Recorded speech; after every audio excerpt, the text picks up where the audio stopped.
Are you sitting comfortably? Then we'll begin.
'Welcome back, my friends, to the show that never ends. There's still time. The AFTN Soccer Show, broadcasting on CITR Radio, 101.9 FM from the unceded Musqueam Territory at the University of beautiful British Columbia. I'm Michael McCall. And I'm Zachary Adam Eisenheimer. And it has been very beautiful. The rain is gone, at least for now. We've got a whole week coming up of beautiful weather here in BC. And, I mean, fitting, because the beautiful game is thriving right now in Canada, in BC, in Vancouver. And we're going to talk a lot about that in this episode. We're covering all the bases in this episode. We're going to talk Whitecaps. We're going to talk MLS. We're going to bring you some audio from Tristan Blackmon, a chat with Tate Johnson. We'll hear a little bit from Jesper Sorensen. We'll then turn our attention to the Northern Super League that gets underway on Wednesday.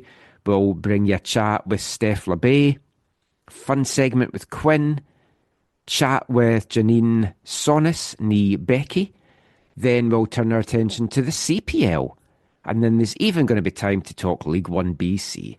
A smorgasbord of football. It's feast of football time as always. And we're going to just cram it all in to a show. I think we're only going to do one show this week, although I might bring out an extra podcast on Thursday after the women's historic opener at BC Place.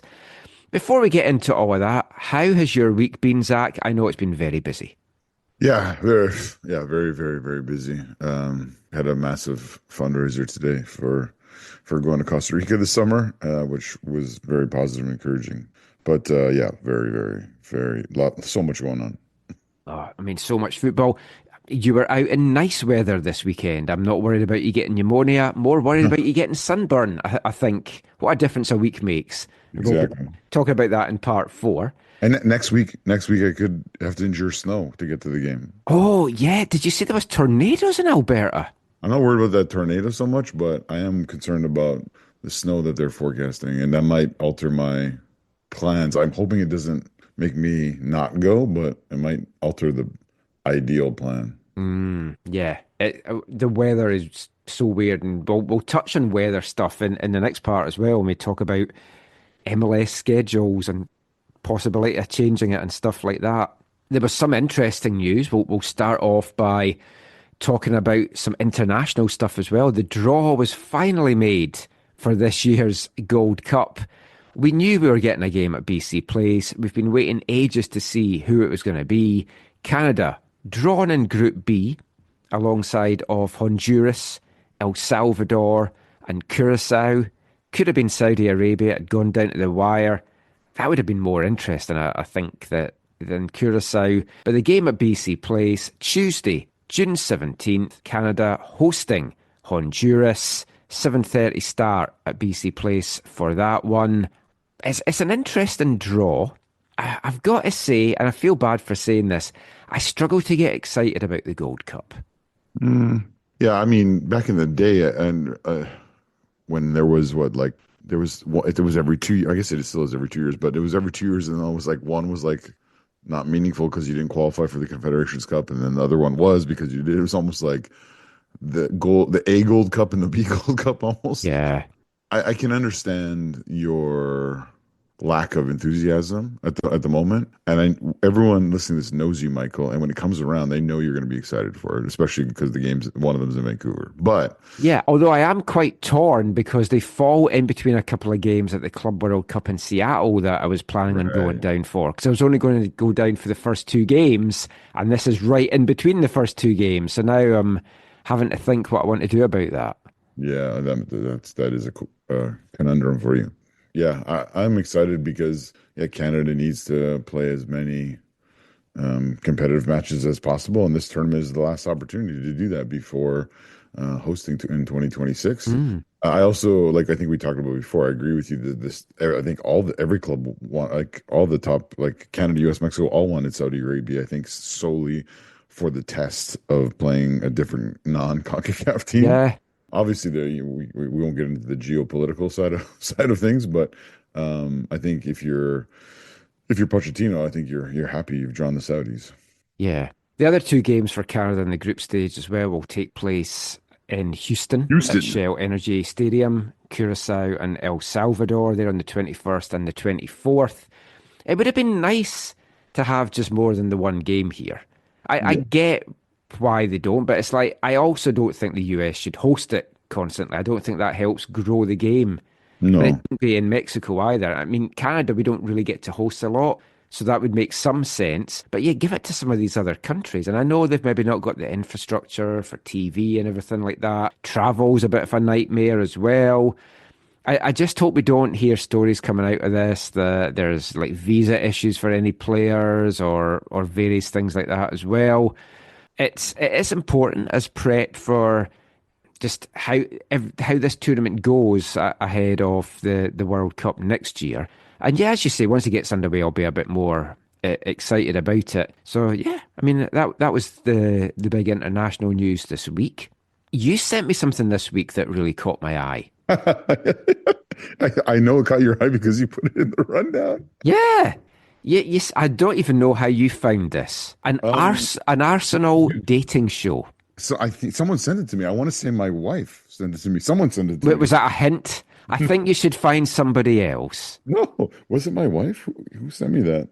What we're talking about, while Zach looks for this, is Arsenal are launching a TV show where it's basically a dating show. So it's like a blind date style show, for anyone remembers that back in the day. It's for Arsenal fans to meet other Arsenal fans and for romance to flourish. And like in many ways, I think it's a good idea because football is something that draws people together. Like most of my friends I've met through football, especially here. And it's like my best friends in Scotland, most of them were like through football as well with East Fife. So I mean, it is a fantastic thing and it is something that draws people together. And if you can find your partner that supports the same team, great. Although back in Scotland, a lot of people wanted to go to the football as a break. That was their time to be away from their partner.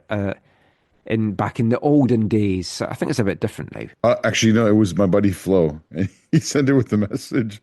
They must be desperate to find some newborn supporters in the next few years. Well, I was going to say, I mean, this is a great way to keep the fan base going. You get fans, they meet, they have babies, the Arsenal fan base grows. And shout out to Flo for sending it. They're calling the show The Big Match, which does make sense, but when I hear The Big Match, I think of 60s and 70s TV in the UK. That was the ITV show that showed football when there wasn't much football on TV. I came up with a better suggestion, though. No, don't say it. Don't say it. It should have been called Up the Arse. Oh, my, Michael.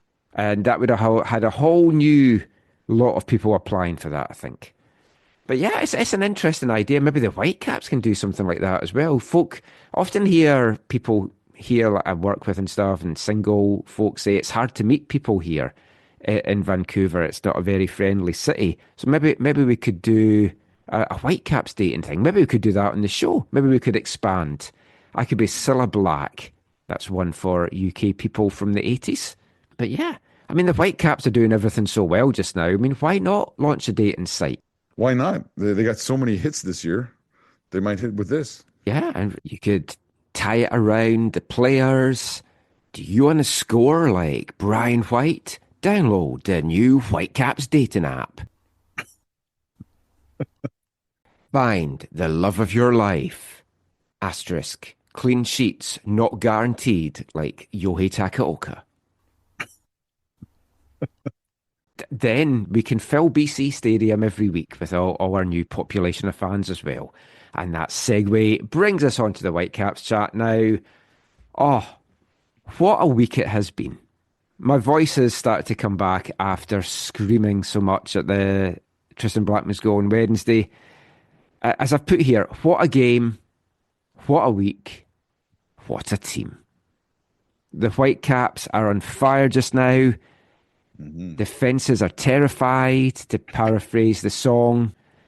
And a stunning 8 days, 3 victories, capped off by a 5-star performance against Austin. 4 goals for Brian White. He should have had a double hat-trick. He should have set the record for the most ever goals in a game in MLS, or at least tied it, which we'll come to in a bit. It was another performance for the ages. 4 days of performances that's going to make everyone around MLS stand up, take notice of this team, and hopefully realise that they're not a flash in the pan. Now, yes, it's early in the season. We're about a quarter of the way through the MLS season, and we could fall off dramatically. We could fall off a cliff. I don't think we will. I think this team is the real deal. And the fact that they're doing it without some key players just makes these performances all the more amazing. Yeah, we said it, on the show as they've been going on this run that I credit this a ton to Jesper. I think that, and I guess in essence Axel as well for getting right the whole. This team needs there's a lot of good things there. It just needs a little bit of a fresh perspective. And I want to give a hat tip to Quinn Thompson and the scouting department as well, because some of the guys that they've scouted and brought in have been perfect. My hat tip to Quinn would be for something else, but we won't get into that right now. But no, it's been yeah. I think Axel really has got things going in a really good way, and Jesper has been that kind of breath of fresh air that they need.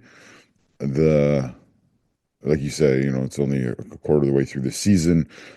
The proof will be in the pudding in terms of how long can they sustain this, or how long can they sustain things at a high level. Yeah, obviously, if they make the final of the CONCACAF Cup, that's a new height for the club. Even if they don't win it, that would be obviously a new historic achievement. And then, yeah, when it comes to any league, but as we've seen in MLS over the last decade and a half. Getting your points on the board early is so important. You are going to go through a rough patch, whether it's a short one or a longer one, and so to be able to kind of rely on or be comforted by the fact that you have so many points on the board early is a very important thing. I remember we used to talk for years in a row. I think it was Dallas was one of the teams. They get all these points. Oh yeah, year. Then they drop off, but they still make the playoffs because they've done so well. They still made the playoffs. They went on some runs. They had some some pretty big highs. But yeah, it's very encouraging for the whole Whitecap fandom. Yeah, and I mean, every player against Austin, to a man, they looked hungry, they looked energised, and I mean, that in itself staggering. They only got home at 8 a.m. on Thursday morning from Mexico City. They had Thursday off, they had light training on Friday, and that's after 90 minutes plus playing in altitude as well. They looked fresh, they didn't look like that. It was one of the things I was going to ask Jesper in the post-game. I never made the post-game press conferences. I noticed it started with her. I was like, uh-oh. No, well, I was doing the post-game radio show. All right. Then there was issues with me getting downstairs. I'll just leave it at that. It was like accesses were closed. The typical ones? I couldn't get down to the bottom level. So in the end, I just cut my losses and went home and watched it when I got home. It was tremendous stuff. Let's start by talking about Brian White. 4 goals for White in this one. First time in his career as a professional that he scored 4 goals. That's 6 in MLS play now. He leads the league. Goals as well in the CONCACAF Champions Cup. He now moves to within 1 goal of tying Carl Valentine's 65 goals for the club. So right now, Brian is the 5th all-time scorer for the Whitecaps across all competitions and all eras. Valentine is 4th on 65. Then you've got Jason Jordan, a man you watched and I caught bits off in the USL days. He's 3rd with 78 goals. John Catliff is 2nd on 79. And Dominic Mobilio, stunning 170 goals, which if Brian White wants to catch that, I think you're going to have to play into his late 40s perhaps. But I mean, that might be asking a little bit of Brian to do that. But I don't think there's anything that, if he keeps going the way he's going, he will take 2nd place in the all-time scoring charts. Yeah, I mean, at this rate, that would not be shocking at all. I realize this. I'm one of the people who says they need to bring in a bigger striker to challenge him or to take his spot and make him be the kind of the second choice. But yeah, he keeps proving doubters like me wrong. Yeah, I mean, White scored more goals on his own on Saturday than any of the other teams in MLS in play on Saturday. Colorado had the most goals with 3. And White had 4. Portland did get 4 today, so at least they matched that. 12 teams didn't even score on Saturday, and White banged in 4 goals. It got me thinking, though, what is Brian White's worth right now? Austin paid various figures between 8 and 10 million for Brandon Vasquez from Monterrey. And he's got 1 goal in 8 appearances and was just invisible for Austin against the Whitecaps. I went into Transfer Market and they value Brian White at $4 million US, 3.5 million euros, which seems very cheap. How old is he again, though? 28, 29?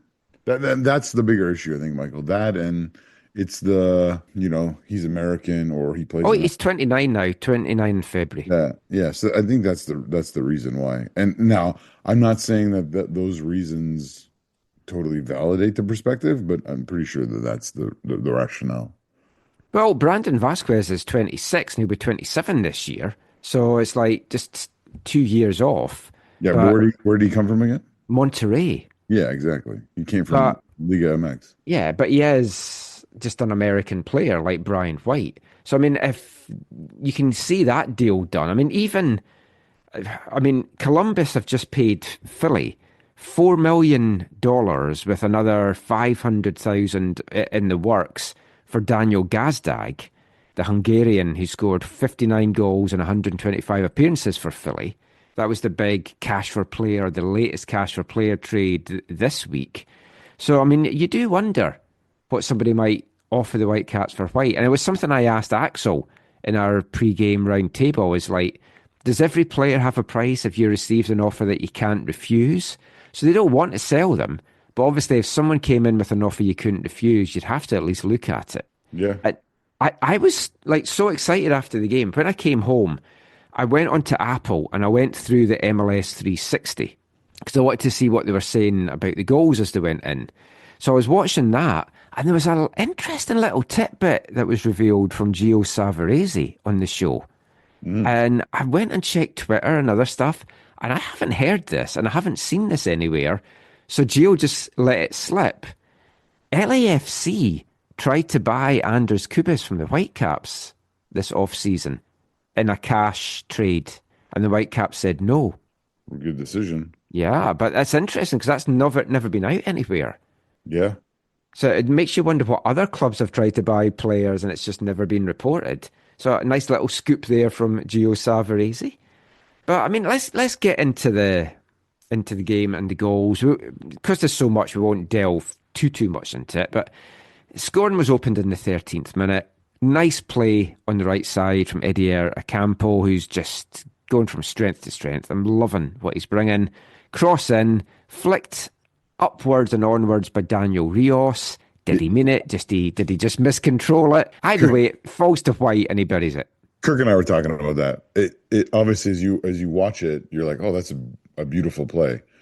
There's no way, I don't think that he intended it to fall to Brian right in that way, but it shows his class and quality in and around the box. And yeah, it looks good. So yeah, that was a nice goal. Yeah, and that was the start of an amazing afternoon. And you touched on, I think, one of the important things, and this has been one of the, I think, significant incremental steps the Whitecaps have made this year is the quality of crossing, and Ocampo has played a significant role in that. And Laborda, when he was playing there, also has, I think, helped in that, grown in that, or shown better in that when he played out wide on the flanks. Ocampo's the best right back in an attacking sense since YP Lee. That the Whitecaps have had. We've not had another right back that's been able to deliver crosses like that. It's not afraid to have a look on goal. I like everything that he brings. I've talked about his aggression before. Yeah, I mean, it's fantastic. And Stuver had no chance on this one. Make sure you tell Hard that again sometime next time you see him. Definitely better than Jake Nerwinski, who is nowhere to be seen at the moment in the pro game. Shocking that. I mean, it's going to hinder the Whitecaps next week against St. Louis. They don't have Tim Parker or Nerwinski to help with their goals. They're going to have to do it themselves. Now, I mentioned Brad Stuver there. I mean, I take it you saw the viral clip that Stuver rescued a mouse. I saw our friend Anna. Did you see her tweet about it? No. Oh, can I call it up? It's really funny. Yeah. You'll have a good laugh. Sure, I got it right. I mean, I'm sure everyone saw it, but if you didn't, there was a mouse on the field about the 10th minute mark. Austin's waiting to take a corner, and one of the Austin players points at the pitch, and then Stuver comes with his gloves, scoops up a mouse, and rescues it. She retweeted the Tom Bogart message of it. She said, "At least he caught something in the first half." Am I right? Yeah, because I also retweeted it and said that was his best save of the first half as well. Now, was it a mouse? Was it Luis Suarez? Their teeth looked very similar. Was he there spying and scouting on the Whitecaps? I thought you were going to say, was it a rat? But yeah, so that was Stuver's best bit in the first half. He didn't cover himself in glory in the second goal. 38th minute, his kick out goes straight to Ralph Priso, plays it forward to Emmanuel Sabe. Sabe's got his back to goal, spins around, threads it through to White, and another nice finish from White under Stuver as he rushes out the goal. It's 2-0 to the Whitecaps, and at that point you're like, yeah, I think this might be game over already. Yeah, it was a horrible play from Stuver. Oh, it was. Yeah, it's just poor. He's a keeper, one of the keepers in MLS that I don't rate very highly at all, even when he's had his kind of good spells. I do rate him, actually. I think he is a good keeper. I think he showed it in the second half as well. Some of the saves he came up with were like fantastic. This could easily have been 8 to 10 goals. Okay, you're not that, but I still don't rate him.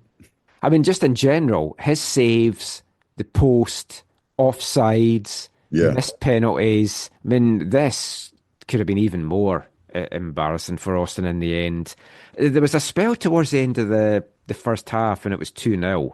Some of the passing from the Whitecaps was just sublime. It's like, it was beautiful movement. It was like watching an old Brazilian team. And that's not without any hyperbole. It's like they were just stroking the ball about. And Austin looked like they'd just given up already by that point. I thought it was more like watching a young Brazilian team from the 1970s. Is that what you mean? Yeah. You said an old Brazilian team. Ho, ho, ho. Sorry. From days of yore, or my childhood, as I like to think about it. But yeah, 2-0 at half-time was never in doubt for me that the Caps were going to go on and secure the victory. I didn't quite expect the second half that we got, though. 2 minutes in, like, Sabe had a shot that Stuver had got down to well and tipped it round the post, led to a corner. As it comes in, like, horrible defending from the Austin player, just jumps up, could have gone anywhere. It was just quite a loose jump, and it falls straight to a wide open Sabe. He just volleys it home, no mistake. Nice corner in from Pedro Viti as well, who had another fantastic game. And you're like, whoa, 3-0. This could really get out of hand. And I mean, it did. In the 59th minute, 4-0.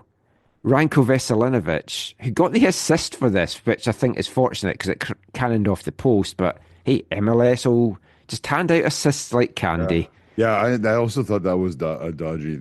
I mean, even Vite getting the assist for the flick on from the header, I think is I wouldn't give that as an assist either. But hey, if these guys get bonuses for assists, like, give it to them. But yeah, Ranko picks up a loose ball in the box, and he's still looking for his first goal of the season, and he must have thought, oh, I've got it, because he's hit the post, I think, before this year. So it cannons off the left post, and the rebound just falls perfectly to Brian White in front of goal, and he smacks it off the face of Hinnet Ike, how he didn't have to go off with concussion protocol, I don't know. I feel terrible, but I laughed so hard. Like Kirk and I laughed so hard. We were laughing as well when we saw the replays. The poor guy stricken on the deck. Oh, I laughed as I saw it. And the replays, I guess, are worse. But right away, I was just like, oh my goodness, that just happened. Oh, man. I mean, after that, Stuver had a couple of saves. The corner in the 70th minute comes in. White jumps up for it. He's pulled back. Clear tug on the jersey. Points to the spot. White grabs the ball. And then you see Rios going over to him and obviously saying, look, can I take this? Just for a little bit of confidence. The opposite. Yeah, exactly. That would have been White's fourth at that time, right? Yeah. The all-time record in MLS is 5 goals in a game. Yeah. So he could have equalled that and been in the history books. I think Rios struck the penalty well, but because it was straight down the middle, Stuver's trailing legs got it. That's one of the things you have to avoid when you go down the middle, right? Yeah. I don't think White would have gone down the middle because we've seen his penalties before. But I felt for Rios because it would have been good for him to get it just for the confidence. He's playing well. I mean, he's got back-to-back games with assists, but he's obviously just wanting to try and kickstart his goals, and it would have been good for the team if he could have.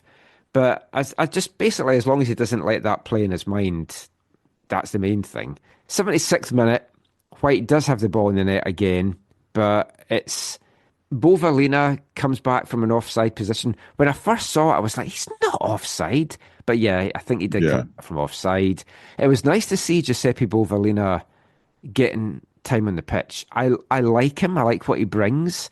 And he's struggled to find minutes so far. He looked good in his brief cameo as well, which is phenomenal because here's another guy you're bringing on. And it's like, well, if we need to turn to him or if we need some rest for some players, I'm quite comfortable with him coming on. Yeah, totally. But yeah, unfortunate for White there. So, I mean, with the penalty, if that had counted, he'd have been up to 5 by that point. But he was undeniable in this game, and he got his fourth in the 82nd minute. Nice little anticipatory play. Ali Ahmed brings the ball forward. Mm-hmm. Great pass to the outside to White. He's still got work to do, and he finishes nicely past Stuver, and it's 5-0. What time is it? The time for champions. It's what I'm calling this episode. Because I was getting sick. Like, my photographer Caroline was sending me all these pictures of the goals. Some wonderful pictures she captured, by the way. Check those out on her Flickr page and social media. So I'm trying to get those up and then do the match report and watch the game. And I didn't even have time to tweet out what time is it. I mean, performances like this, I'll be amazed if the Whitecaps don't win something this year in their current form. Is this the first time in a league match that they scored 5 in MLS? No, they scored 6 before in a league game past. I want to say Houston. They scored 6 goals against Houston once. Oh, okay. But no, they've scored 5 and 6 before. I know they definitely thumped Montreal one year. The 5, I guess the 5s that stand out for me are that San Jose and then obviously the Portland. No one has scored 4 goals in a game for the Whitecaps in the MLS era. The Jason Jordan did it back in the USL day. Yeah, I think I was at that. So, yeah, I've just got up the scores here. So it was 6-2 against Houston in 2023. I knew we'd got 6. But it was 5-0 against San Jose in the playoffs, 5-0 against Real España in the Champions League, 5-0 against Montreal back in 2023. And let us not forget the big 5-0 victory against Portland last year in the playoffs. But of course, this one isn't 5-0. It finished 5-1. I think this is the only disappointing bit of the afternoon. Pereira lovely finish, lovely strike. Yoi Takaoka just left it because I think he thought it was going wide. And this is what concerns me about the Miami match, because Miami like these shots from in and around the box. Yeah. Kirk's perspective on it was like, oh, that was the best goal of the game. Mm. And then I watched it again. I was just like, but was it?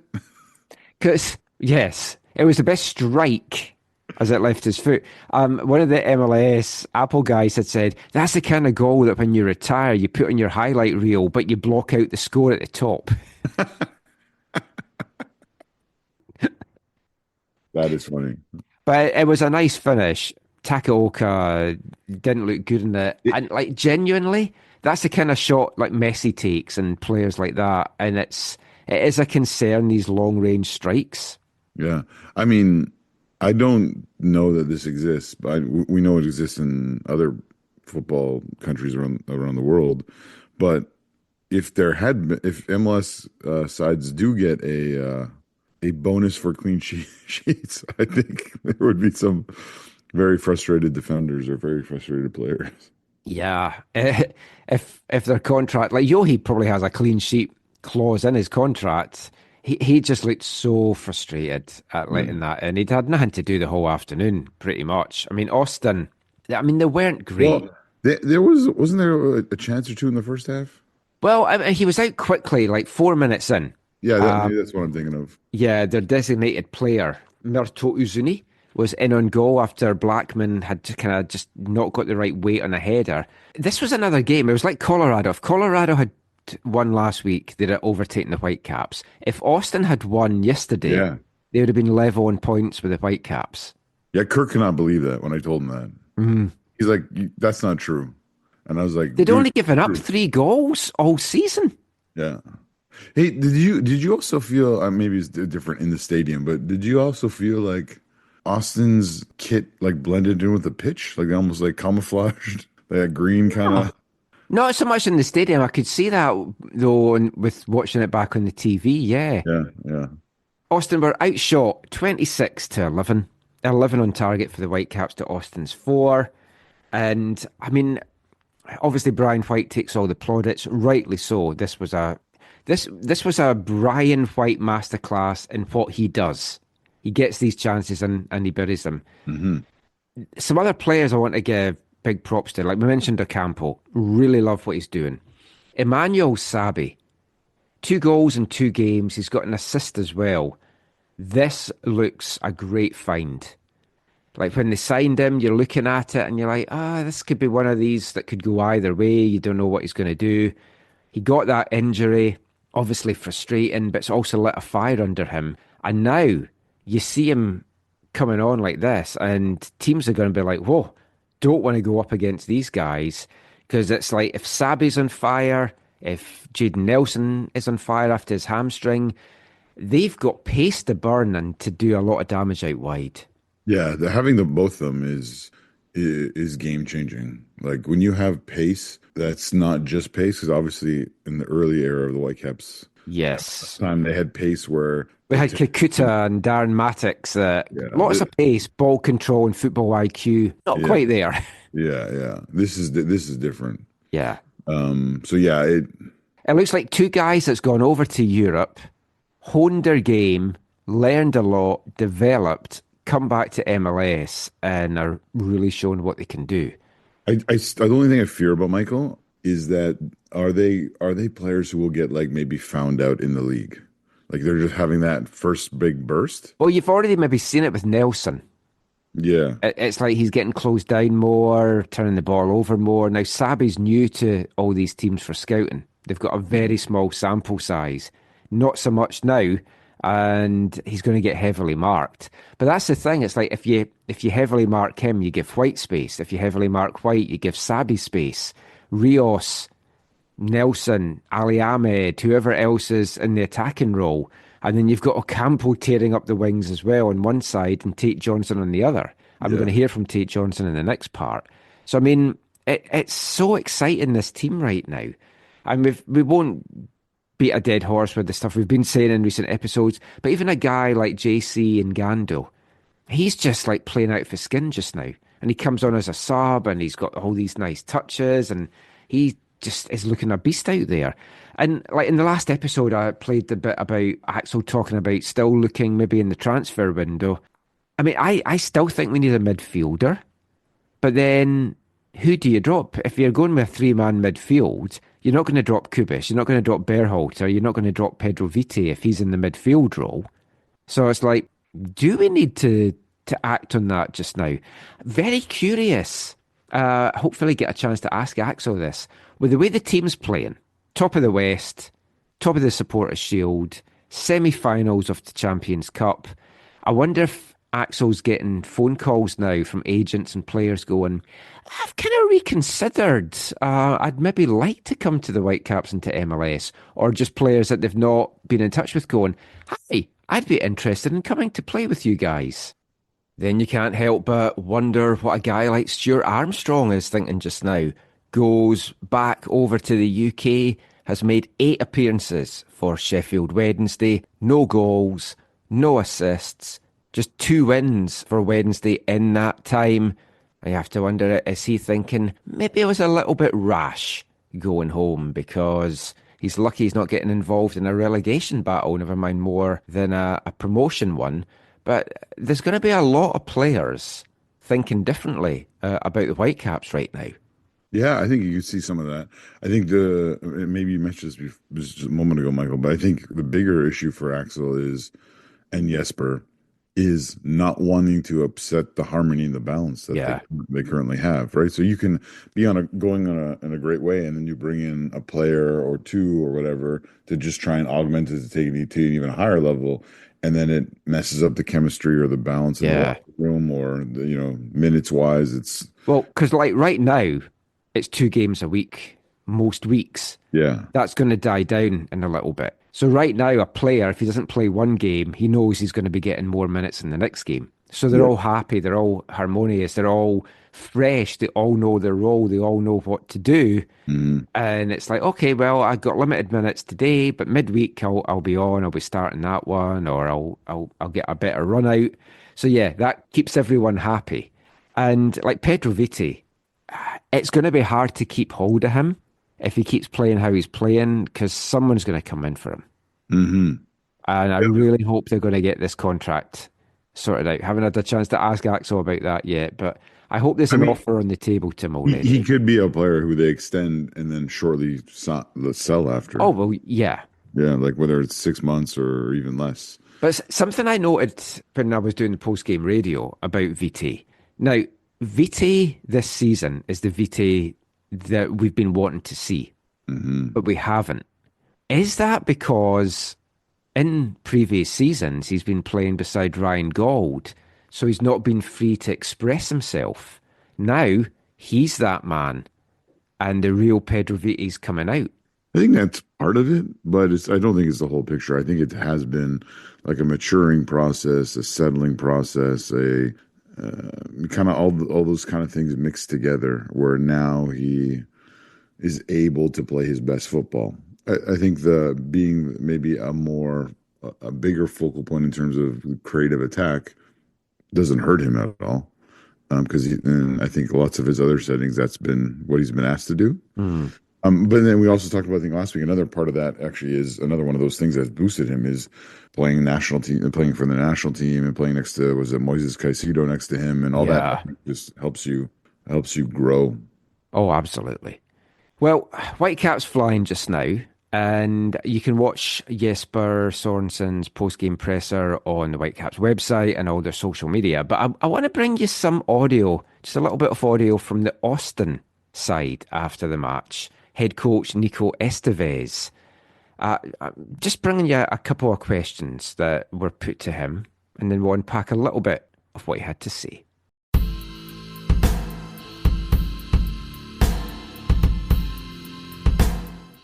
Nico, last week you said, quote, "We will be a tough team coming to Vancouver." Obviously, didn't appear that way. What do you think happened? Well, the first thing is we have to apologize to our fans for the performance that we showed today. This is not the team that who we are. We don't feel represented on what we watched today.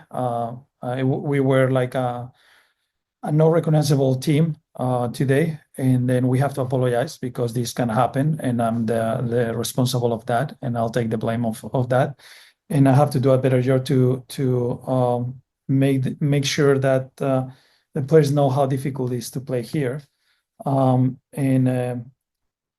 after that, having said that, even the first half that we were down to nothing. Vancouver right now is a team that everything goes in their way. Everything, every rebound, every play, every mistake from the opponent, and we knew that it was going to be a game that if we concede something and we disconnect a little bit or make mistakes, they're going to take it because they are in that moment. And yes, we have to congratulate them because they are doing an amazing job and they're doing better. And this put us in the position that we have to think that we are not there yet. We have a long way to go for where we want to be and play at the level that Vancouver is playing right now. And we just have to keep working and learning from these experiences. I always believe that games like these help to build the mentality of the team. We're ashamed about how we represent Austin FC today, and we'll make sure that these things don't happen. We can lose a game; it's part of the game. We lost against Colorado. We lost against Portland, but we have to lose with our values, with our identity, being ourselves, fighting, leaving everything there. And when we are not playing 120%, we are an average team, and this is what we show today. Yeah, so Nico, I'm going to assume that with Brian White, there was a scouting report that didn't involve leading him unmarked as much as he was. I'm just kind of curious. I mean, he scored 4 goals against your team. What do you attribute that to? I mean, he is being called for the national team, right?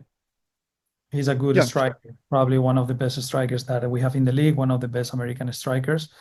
And then I think today is very useless to talk about pointing or we do all the scouts. We had a meeting with the backline yesterday, show clips, everything. We do everything as much as professional as you could imagine. And then sometimes this happen. I feel like Real Madrid just for sure did the same against Arsenal, and Arsenal went back like a loss, won 3-0 to them, and probably they did the same.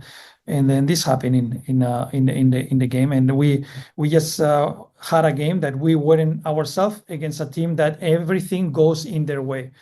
I don't know how many games have you watched from Vancouver this year, but if you watch their games, everything is going in their way right now, and they do a good job, but also everything is going in their way, and we were the worst team, and that's it. But we do it improperly, like trust. Yeah, I've looked at Vancouver. My daughter's a huge fan, actually.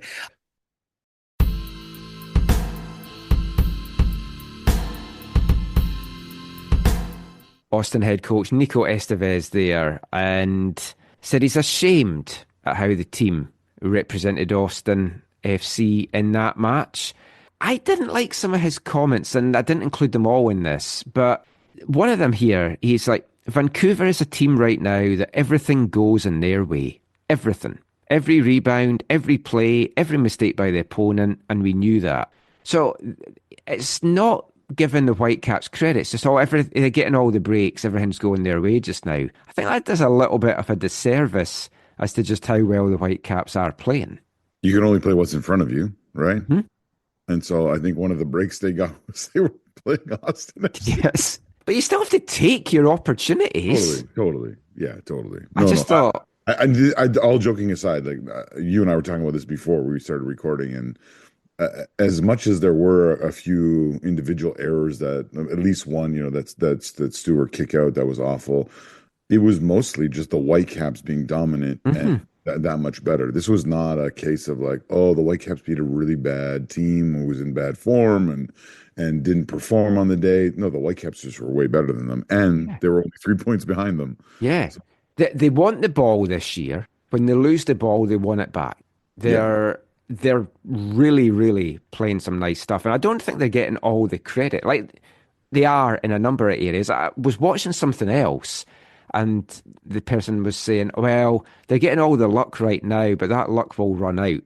And it's like, what's the luck? It's like they're scoring goals and they're making the goals happen. So that really pissed me off. But the second question I included there from Phil West, because when I was listening to this last night, I actually laughed out loud. Because he's like, I'm assuming you scouted Brian White for this game. So why did you leave him wide open? And it's like, whoa, that's a killer question. And then Estevez has like, well, I don't know if you've watched Vancouver this year. And the guy shoots back, yeah, I've watched a lot of them. My daughter's a big fan, actually. Oh, I just thought that was superb. But yeah, I mean, Austin, 3 goals conceded in their 7 games going into this. And then White scored more in one game than any other team has against them. They're not a bad team. They also can't score because they only scored 5 goals going into this. So the best defence and the worst offence. St. Louis is up next. St. Louis went down to a 2-1 defeat today to Columbus. Watched bits of that match and the highlights, and they took the lead and then gave up a couple of goals. The Whitecaps have now scored first in 6 of their 8 games, and they've won all 6. So if they come out quick and they get that early goal and get the breakthrough, they get the win. And if you look at things like Jesper Sorensen, he took over in January. First competitive game, mid-February. It's now mid-April. You're top of the West. You're top of the Supporters' Shield. You've got a cushion that you can lose a game and you're still top. Semi-finals of the CONCACAF Champions Cup. You're 2 victories away from going to the 2029 Club World Cup. I mean, when he took this role, this must have exceeded everything that he was hoping for. Yeah. Oh, yeah. And that's exactly what I put to him at training on Friday. Here's what he had to say about that.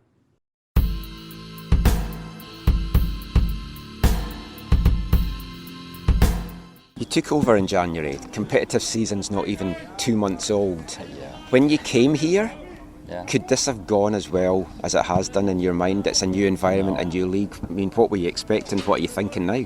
Yeah, first of all, I just had to try to, get to know the squad really well and the players really well, and also the team behind the players really well, the club, and then we had to, try to do I had to introduce a lot of things, and then we had to implement it, and normally that's a longer process, but I would also say that the players have been amazing, the staff have been amazing to get things going quickly. So the bottom line of your question is no, I couldn't have imagined it would go this well, but players made it possible, to be honest.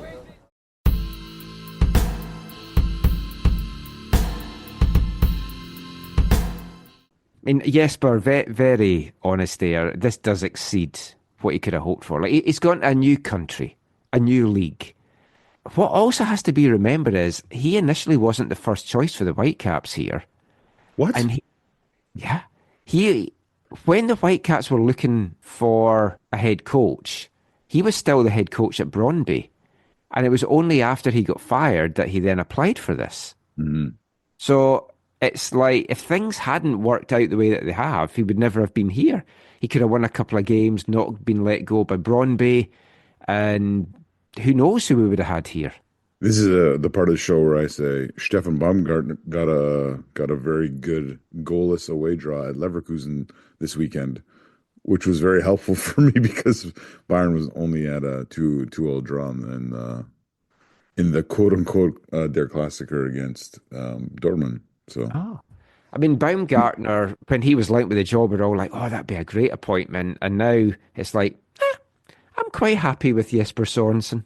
Let's just round this part off with a quick lie of the land in MLS West. Whitecaps out on top on 19 points. They've got a 4-point cushion over Minnesota.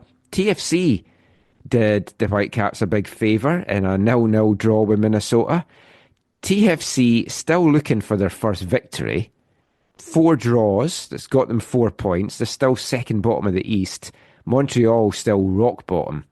2 points, no wins, and just not getting the breaks just now. You talked about lots of goalless teams this week. Yeah, I watched the highlights of the goalless Miami game. Yeah, I watched that today as well. And, I mean, fair play to Chicago. Mm-hmm. They did well. They had a couple of chances as well. They could have won it late on as well. You could see Bamba was just like gutted after the game. He knows he should have won that for them. Mm-hmm. And you think how Chicago played against the Whitecaps, yeah. and it was a short-handed Whitecaps, then they're looking a not bad side. But going back to the West, San Diego continuing their good run of form. They're third on 14. Portland on 14 after their win today. Colorado on 14. Austin's on 13 and 6th. LAFC 12 in 7th. Dallas 11 and 8th. And San Jose on 10 points in 9th. That's the teams above the playoff line. Then it's Salt Lake, Seattle, St. Louis, Houston, Kansas City, and still rock bottom, still winless, LA Galaxy, the defending champs, who went down to an early goal to San Jose, got a guy sent off, and then somehow managed to at least salvage a draw. So maybe that'll give them something that they need. I don't know if you saw the Portland game today. It was the 4-2 win at Kansas City. Good game. Yeah, it was. James Pantemis, third penalty save of the season. Yeah. He is not losing that starting role anytime soon. You have to think Max Crepeau is pushing to get out of there. Yeah, possibly. It was a horrible penalty. Like, it was the perfect height for like a keeper. That's where a keeper wants that. Yeah. But yeah, I mean, not to take away anything from Pantemis, but no. I mean, in general, all the results this weekend kind of went in the Whitecaps' favour. Mm-hmm. It's like everything you could have wanted to have happened pretty much happened. RSL threw it away late at Nashville. LAFC, the 2-1 win over San Jose, a draw there I would maybe have liked. I didn't mind Colorado beating San Diego, but again, a draw there would maybe have been good. And Seattle got the win over Dallas, which again, a draw there would have been fantastic. But as things stand just now, the Whitecaps have a 4-point gap at the top, gives them a little bit of wiggle room for these games in between the Miami games, and around the Miami games, if they want to kind of mix things up a bit and give some guys some rest. If you look at the playoff picture, they're 7 points above 7th, and they're 10 points above the playoff line. yeah. Now, after 8 games, I don't think you could have wanted anything more. It's fantastic. So, well done, Whitecaps. We're going to talk some more Whitecaps in the next part as we bring you some audio. We're going to hear from Tristan Blackmon and Tate Johnson, and we'll be back with that after our song from our album of the month. Hi, I'm Brian White, and you're listening to the AFTN Soccer Show.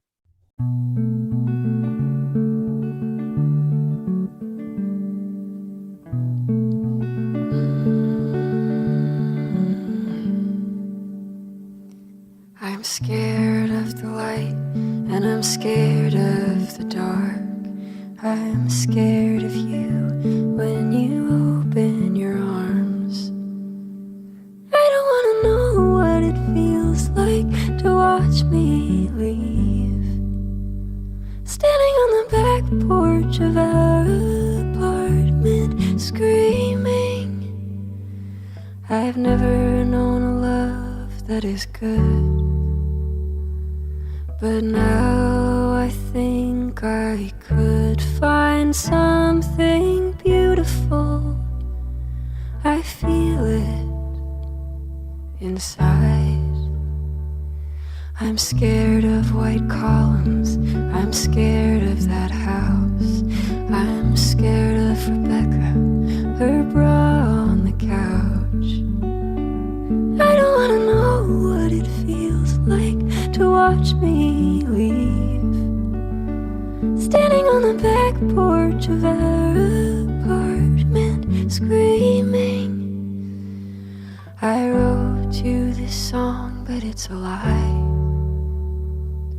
The truth always takes me some time, but now I think I could write you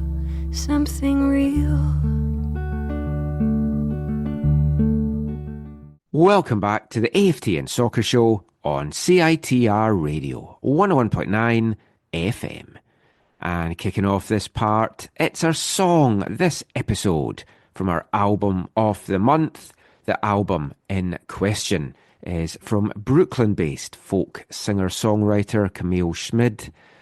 It's her debut album, Nude Number 9, that was released in January this year, and that was the title track from the 8-track debut album. Lots of good stuff on it. You can find it in all the usual places. You can check out all her stuff on Bandcamp as well. That's Camille Schmidt, SCHMIDT. And had a couple of folk message me to say they're really enjoying it and the songs that we're playing. And it's a little bit different from some of the usual songs that we play on the show, and different genre for sure. But we're going to have another song coming up from Camille to kick off the next part. Not from her debut album, but from her debut EP. So stay tuned for that. But we're going to get back to the football chat now, and we're going to continue chatting Whitecaps, as I'm still buzzing from Wednesday night. I don't know about you guys. Oh, how many times have you watched Tristan Blackmon's goal? I've watched it a lot. It was just such a wonderful moment in Whitecaps folklore. And for Tristan Blackmon himself, the 28-year-old American, been with the Whitecaps since 2022, he's made 115 appearances in that time, 6 goals to his name as well.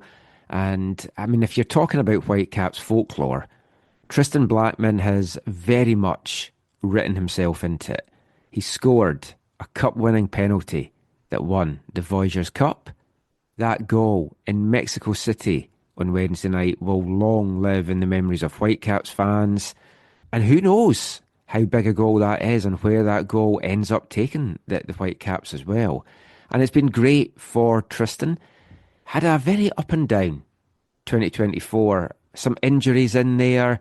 Didn't find a goal last year. Seemed to fall out of favour a little bit with Vanni Sartini. And we didn't see the Tristan Blackmon that we know what he can be. But this season, bounced back big time. Whether it's the new coach coming in that's just given him a new lease of life, I don't know.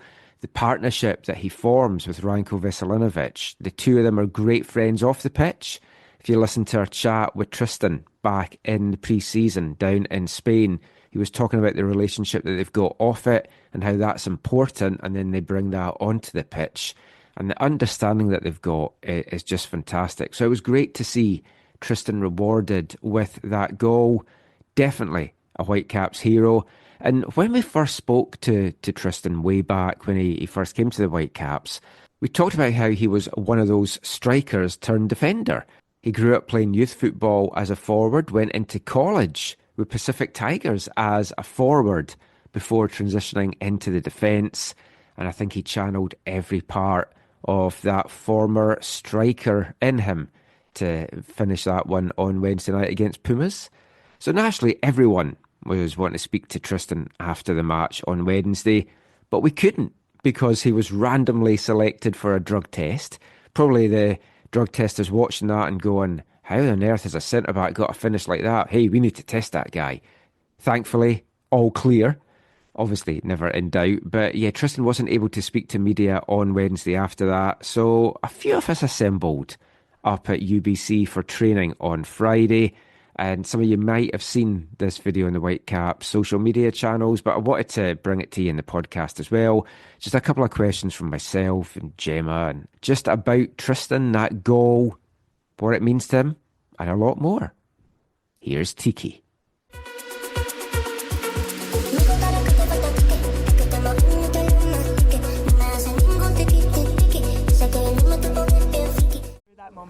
Moment when that ball goes in the net, what are you thinking? Yeah, no, it's a really cool moment. Like when I think back to when it happened, you kind of feel like you black out a little bit just because of, you know, what's going on. But yeah, I told Brian White, I was like, I wish I was a striker and experienced more of these moments. It was really cool. Yeah. You said you wished you were a forward. You used to be back in your youth days. When was the last time you were playing as a striker? I think it was my sophomore season in college. and then I actually started as a 9 my freshman year, scored like 8 goals, I think. And then I switched to winger my sophomore season, and I didn't do too well. So they're like, maybe we'll throw you an outside back after that. But yeah, I think, that was my last time playing forward outside of, going forward a couple times in MLS. But The defenders are coming up with the goals this season. Is there a little bit of friendly rivalry? You're saying to the strikers, hey, we're carrying you guys right now. Clean sheets and goals. No, yeah, I think it's a competitive environment. We all want to win, so I think that derives from that. But I think it pushes the forwards to want to get more goals when you see, your defender buddies, banging goals here and there. I think it drives the nature of being on top for forwards and the midfielders as well to want to get goals. So I think it's pushing the group in the right way. How many times have you watched that goal? I'm in double digits, I think, just now. Yeah, no. I've watched it a few times, obviously, just kind of reliving that moment and what it was like. But, that was, it's in the past now. You try to, focus on the next games, and hopefully I can get myself in a place where I can score some more. So. Well, you've written yourself in Whitecaps folklore. Cup-winning penalty, that goal. What's the next one? We'll see. I'm just enjoying it right now with what's coming on, like the games and everything. It's such a condensed schedule, just trying to have good performances and help the team as much as possible. So. Seems like yesterday you scored the winner against TFC in the Voyageurs Cup final. The last time you scored with your foot? Yeah, that's true. And which goal is bigger? Which celebration felt more intense? Ooh, tough question. Obviously one with a trophy was on the line. So I think right now, I think that one means more just because this one maybe hasn't settled in as much. But I know both were big goals, and happy I was able to, help the team. So. You played that game on a yellow card on Wednesday night. Going up against a team like that and with what they do, how does that change how you play?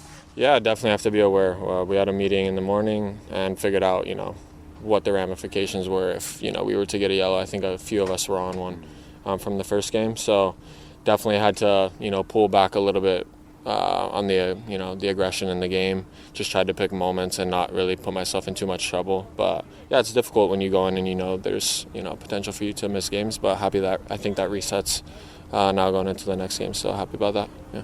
What's your favorite edit of the goal on Wednesday? I mean, some of the photos are crazy, and then I think we posted a video with the close-up with Eddie yesterday, and then you could see me running and then joining with the guys. But also we have a wide view on where we share the games after, and you can see the bench clear out, and yeah, it was pretty cool to see all the staff and everybody run out. So cool moment. Yeah.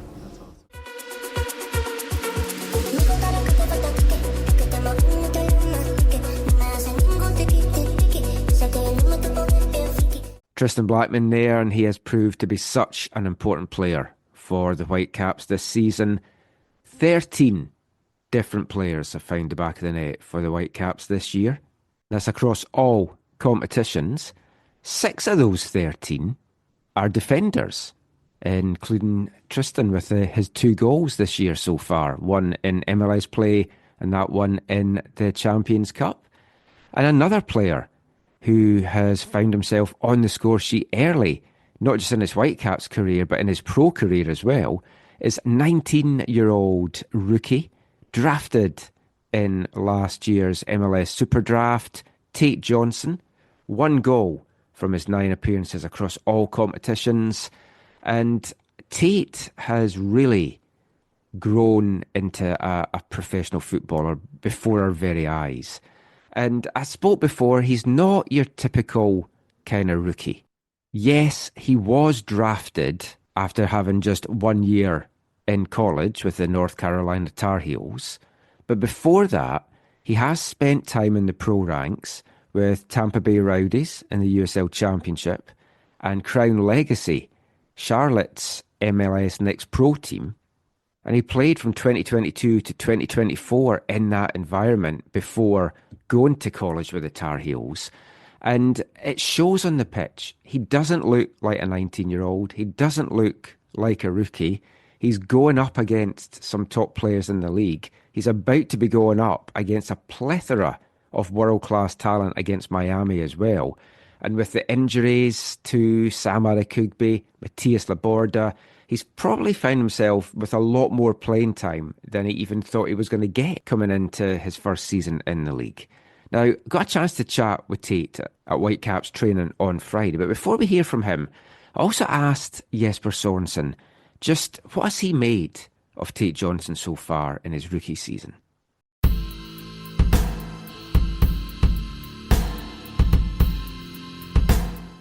I'm just way to go and speak to Tate. What can you say about what he's had this season? Coming in, 19-year-old, a rookie, doesn't look it out there. No, he has played very good and also very consistent. I think we brought him in also in tough situations, playing up against very tough opponents, and he's managed quite well again. He has played his part very, very well. Also got good support and help from the teammates around him, and that's what, for me, soccer and football is about. It's about the team effort, and Tate has really lifted his own level, I think.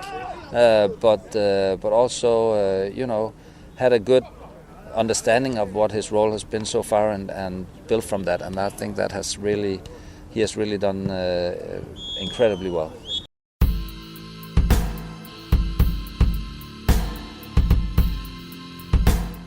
So that's Jesper Sorensen's thoughts on the rise of Tate Johnson. So as mentioned, I had a chat with Tate at Whitecaps training on Friday. Now, it's a little rush towards the end, this interview. I ended up not asking Tate everything I was going to ask him because Tristan Blackmon was ready to speak to media, so I didn't want to miss out on the chance to ask Tristan questions. But we covered a lot. One thing I forgot to ask him was about the injury to his wrist. It appears that he has kind of broken or at least badly sprained his left wrist, which is why he's playing with it all bandaged up. He's been playing with a kind of little different colours of bandages and stuff on it as well. But the fact that as a young player, a teenager, as a rookie, he is putting in these performances alone on those two things is fantastic. But the fact that he's also doing it with an injured wrist, which, yeah, I know it doesn't stop you running, kicking, etc., but it's going to be a little bit uncomfortable. I mean, it just takes his game to that next level. And I'm excited to see where Tate Johnson goes in his footballing career. Because if he continues this upward trajectory, who knows what lies in store for the talented Floridian. So I put that to Tate on Friday and chatted about his Whitecaps career so far. Here's what he had to tell me.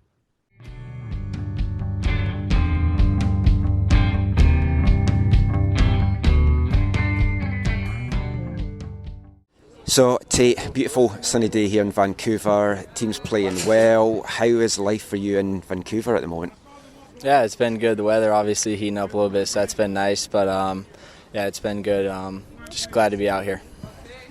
American kid coming to a new country. How have you settled in? How have you found Canada? Is it a little bit weird in some ways for you? Yeah, it was different at first. It was actually my first time being out of the country. I was going to ask that. Yeah, when I moved here.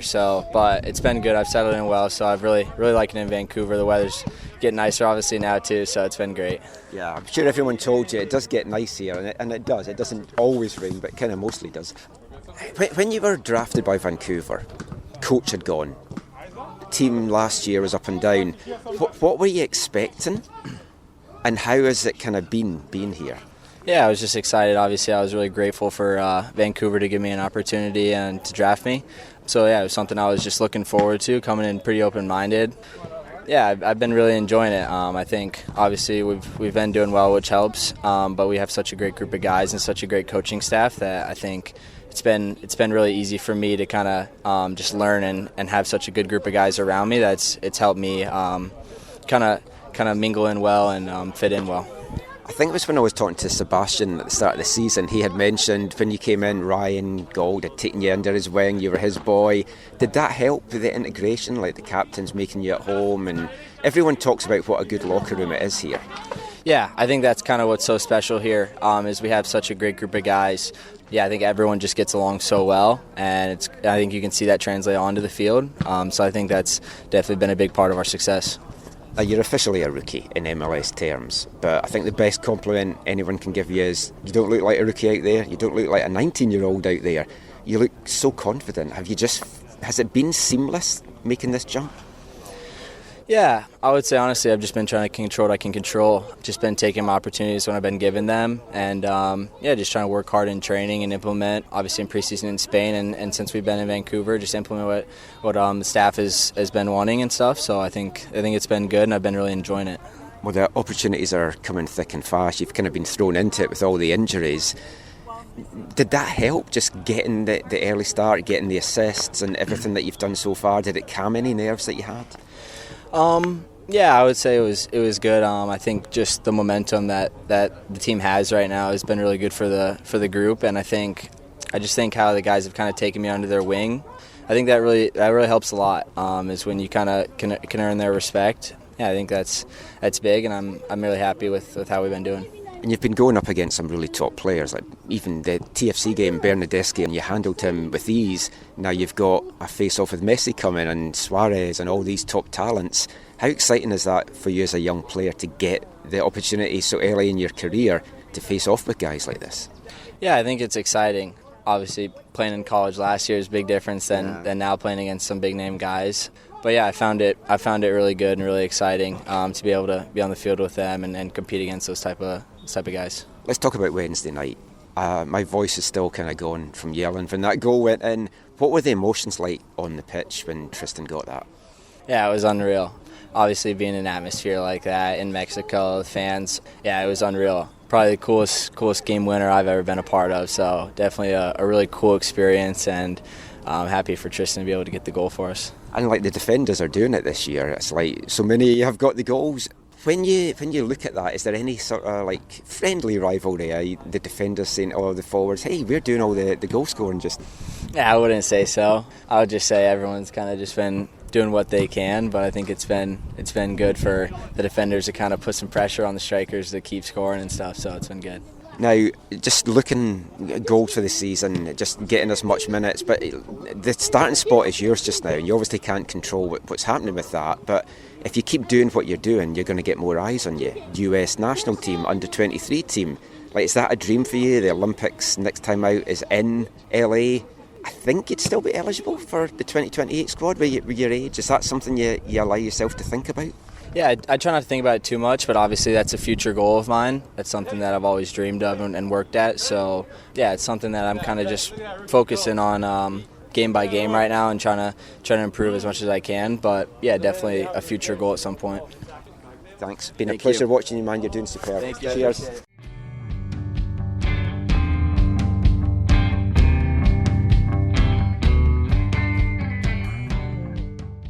Tate Johnson there, the best TJ in BC soccer right now.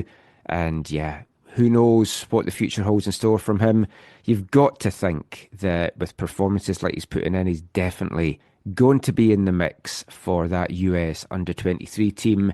And it's a home Olympics as well. They don't need to qualify for it, but if he can get some call-ups. I mean, selfishly, I don't want him called up during important Whitecaps games. So once maybe everyone's back fully fit, we'll kind of see where that goes.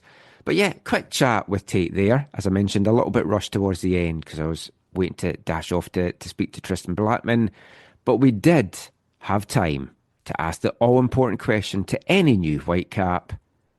Does Tate Johnson fancy a chocolate digestive?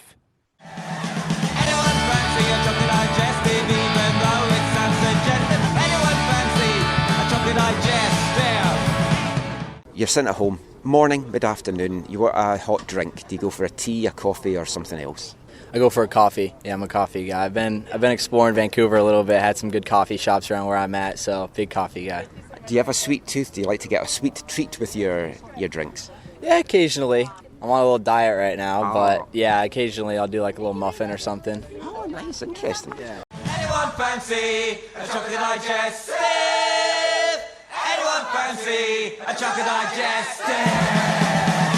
Anyone fancy a chocolate digestive, even though it sounds suggestive? Anyone fancy a chocolate digestive? Tate Johnson there. He likes a muffin with his coffee, on a diet just now, which is crazy when you think that there's very little to him to begin with. If he's on a diet, I don't know what he must have thought looking at me as I'm asking him these questions. And as I said, because it was rushed, I didn't even get a chance to ask him what his favourite muffin would be. But we'll follow that one up down the line. That's it, though, for the Whitecaps chat for this part. But we've got a couple more things I want to talk about MLS-wise, just to round this part off. It looks like MLS are still considering changing their schedule, but any change is not going to take place until at least 2027. The Board of Governors met in Chicago on Thursday to vote on several possible changes, and they issued a statement that says MLS's Board of Governors today authorised a second phase of exploration into a potential move to the international soccer calendar, along with a continued evaluation of the league's regular season and playoff formats. Any potential changes would not take effect until the 2027 season at the earliest. This next phase will include additional consultation with key stakeholders and the development of a comprehensive transition plan. The international calendar that they would be looking at would be the league would be starting late July or August, running until probably late May, maybe into early June. The plan seems to include a 5-week break, which would be from mid-December to the end of January. Now, I would have liked to have some Christmas football here because I missed the Christmas games. I've talked about that before. But obviously, weather and stadium availability kind of factors into that as well. It's a weird one because if they don't do it till 2027, it leaves some big questions as to what happens. Doing it in the World Cup here made a lot of sense because the season was going to be suspended for the World Cup anyway. Yeah. And you would have had maybe less disruption. Now you could finish the 2026 season that either might have to start earlier or just have lots of midweek games for the World Cup break. And then you'd be going into 2027 and having a big break until, what, late July? Yeah, it's weird. I mean, that just seems odd. And then it could even be beyond that. But I mean, there's some big issues, and one of them is weather. Even the thing going into June and then starting in August, the players are only going to get half a break before they have to be back at training. Yeah. But I mean, it's like that for the European clubs. Like East Fife, not even a big team. Our players had 4 weeks off between the end of the season and the start of pre-season. And then the competitive game started a month later. So, I mean, that's crazy, really. So a couple of issues. Weather. First of all, and I've seen this in a couple of things that I watched this week, stop lumping Vancouver in as a club that would be affected by the weather.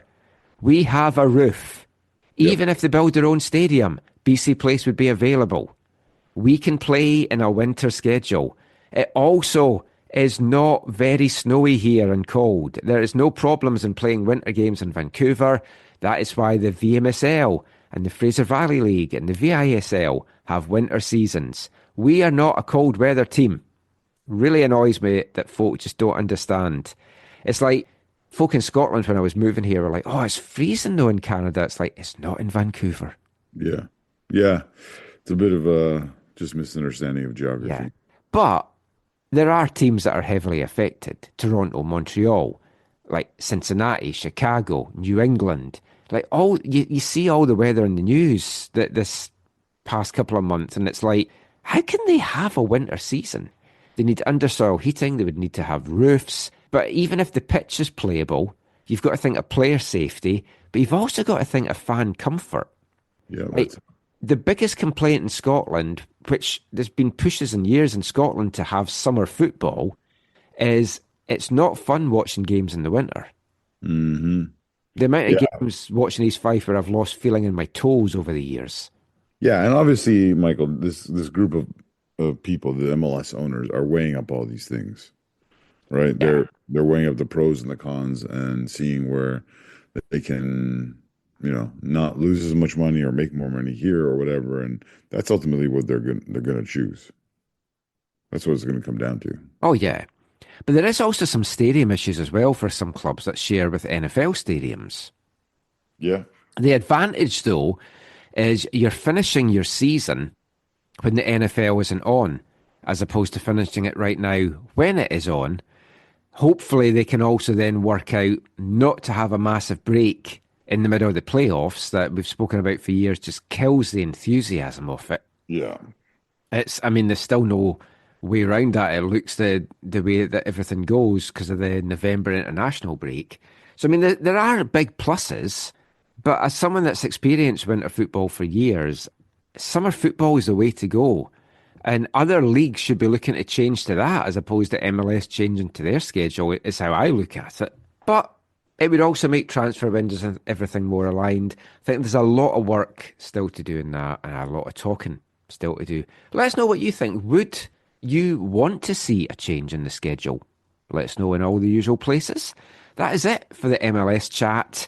We've a lot more football chat to come, though, in the next two parts. Next, we're going to turn our attention to the Northern Super League that gets underway on Wednesday at BC Place as Vancouver Rise host Calgary Wild. We'll be back chatting about that and hearing from Steph LeBay and Janine Becky after another song from Camille Schmidt. Hi, I'm Quinn, and you're listening to the AFTN Soccer Show.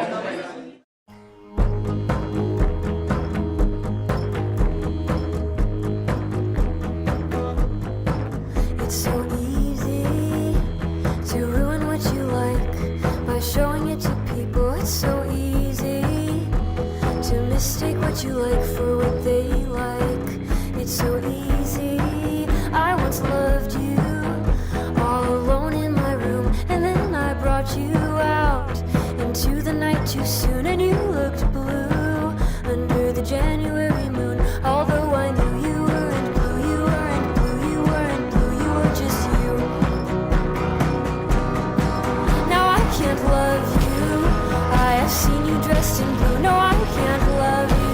I should have kept you in my room. No, I can't love you. Oh, now I know, I wish I knew. Oh, now I know, I wish I knew. Oh, now I know, I wish I knew that I could still love you.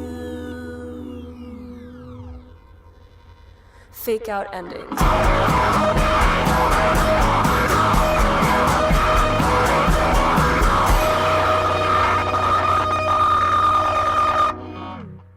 Welcome back to the AFTN Soccer Show on CITR Radio, 101.9 FM. And kicking off this part, it's another song from Brooklyn singer-songwriter Camille Schmidt. Now, we've been featuring her debut album as our album of the month this month, and as mentioned, it's just an 8-track affair. So I wanted to play you a couple of other songs from Camille over the course of the month. And in June last year, June 2nd to be exact, she released her debut EP, a 6-track affair called Good Person. And that was track 4 from that EP, Fake Out Ending. And the EP was re-released on the 26th of January this year with a couple of extra tracks. So it became an 8-track EP, just to follow on from the success of her debut album, Nude Number 9. Highly recommend checking that one out as well as her debut album. Very talented lady, and I hope you've been enjoying the stuff that we've brought to you from her so far this month. And the reason we had picked Camille Schmidt as our Artist of the Month, stroke Album of the Month for April, is I wanted to have a female artist. And yeah, I know, maybe it would have been better to have gone for a Canadian one, but I've really liked Camille's stuff, so I had been wanting to bring it to you at some point over the course of the year. So April seemed the ideal month to do that, as it is the launch of the first professional women's soccer league, and after what I'm sure for everyone involved feels like a very long wait, will finally get underway this Wednesday, the 16th of April, the inaugural match taking place at BC Place as Vancouver Rise host Calgary Wild. Should be a good crowd out for that one. There's a lot of activities in the build-up to that match as well. There's going to be a press conference and a few speakers at BC Place on Tuesday. We'll be at that to bring you some audio for that. And I think we'll bring out an extra podcast for that at some point next week. Diana Matheson will be speaking at that event. We'd hope to have Diana actually on the show for this episode. We'd been in touch with the NSL to get that to happen. Unfortunately, it hasn't. Not quite sure how it ended up falling through in the end, but hopefully we can sit down with Diana at some point in the coming weeks just to chat about the launch of the league.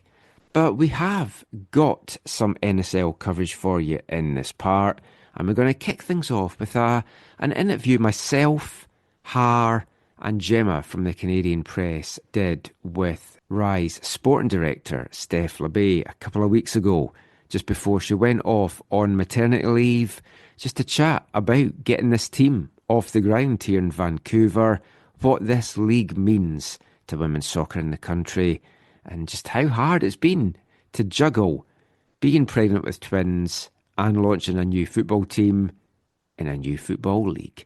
So go stick the kettle on and grab your biscuit of choice and sit back and enjoy our chat with Steph LeBay.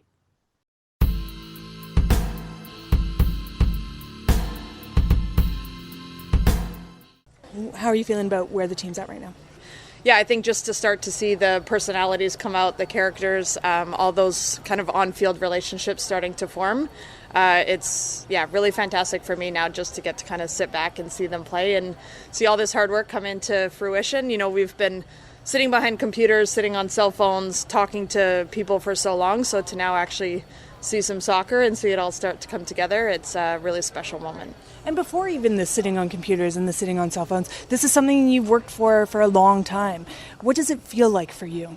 Yeah, it's, I get to kind of live it in a different way now. I didn't get to experience this as a player, but to sit on the sidelines, I almost get to really absorb it and kind of take that step back, but really see it from that different perspective, but I still get to feel all the emotions, see the joy in people's faces, see the energy, and honestly the level of play is fantastic. It's so competitive. There's so much skill on that pitch, and it's a really exciting moment for the sport in our country. It's a very different role for you from playing. How much have you enjoyed transitioning into this, actually building a team, building a squad? I've loved it so far. It's been amazing. I mean, I think I've really learned a lot about, this other side of sport. I've learned a lot about players and how to really analyze the game in a totally different way. And I think I've learned a lot about myself. A lot of the skill sets and attributes that I learned through being an athlete have definitely carried over in terms of being a leader, being able to kind of bring a group together and kind of lead with a strong vision, communication. There's so many things that teamwork, so many things I learned as an athlete that I'm able to carry over into this position. But I think it's just learning to surround yourself with the people that have the skill sets that you don't, and surround yourself with really smart and intelligent people that can, bring, like I said, fill the gaps that maybe you don't have, and you can stick to your strengths. You've built a very strong roster. It looks on paper the best in the league. Don't want to kind of tempt fate, but obviously you have to do it on the pitch, but it does look very strong. You've gone very experienced as opposed to maybe going for some of the younger girls that we've seen here in the past. What was the thinking behind that? Yeah, I think for me, a big piece of this was I really wanted to make sure that the standard of play from the start was super high. We have a big ambition and big goal as a league that we want to be one of the top 5 leagues in the world within the first 5 years. And so I think to get there, we have to start with a strong foundation. And so for me, it was about getting those experienced players like the Quinns, the Nikki Stantons, the Jasmine Spencers from the NWSL, being able to bring that, because those players are going to be leaders. Those players are going to drive the standards day in and day out. It's about bringing home Canadians that have that professional experience, like the Shannon Woolers, Ariel Young, those players, bringing them back home now, bringing that professional experience. And then over time, it's about now integrating in our academy system and our academy players to make sure that they are getting that experience and seeing that pathway and really seeing that this is where they want to be, this is that next step, and giving them those experiences, having them in training, having them start to be able to push themselves and see what that next level is. But I I think from the start, it was really about making sure that the quality on the pitch and the standard that we were starting with was going to be high. Are there more signings to come, and how do you fit all these signings under the cap? It's a good question. I can't give you all my secrets. Just a few. Good negotiating skills. Yeah, I think, there's a lot of selling points to this league and to this team. We're really lucky to be backed by an incredible owner who has long supported women's football in this country, football in general. So having an owner that really has the belief in this and wants to make this happen provides a lot of resources off the pitch for these players. Being in a world-class training facility, having world-class staff around them, having so many former players a part of this, I think that's a big pull for a lot of players to be able to come into an environment where they know they're surrounded by a lot of people that understand what it takes to be successful in women's sport. And then I think it's just in terms of roster build, we're in a really, really good spot. There's a few open spots still that we have, so can't really say if I'm done or not, but there might be some things working in the background. How do the accommodations work for the players? Because it's not a massive salary, and the cost of living, especially in Vancouver, is rather high.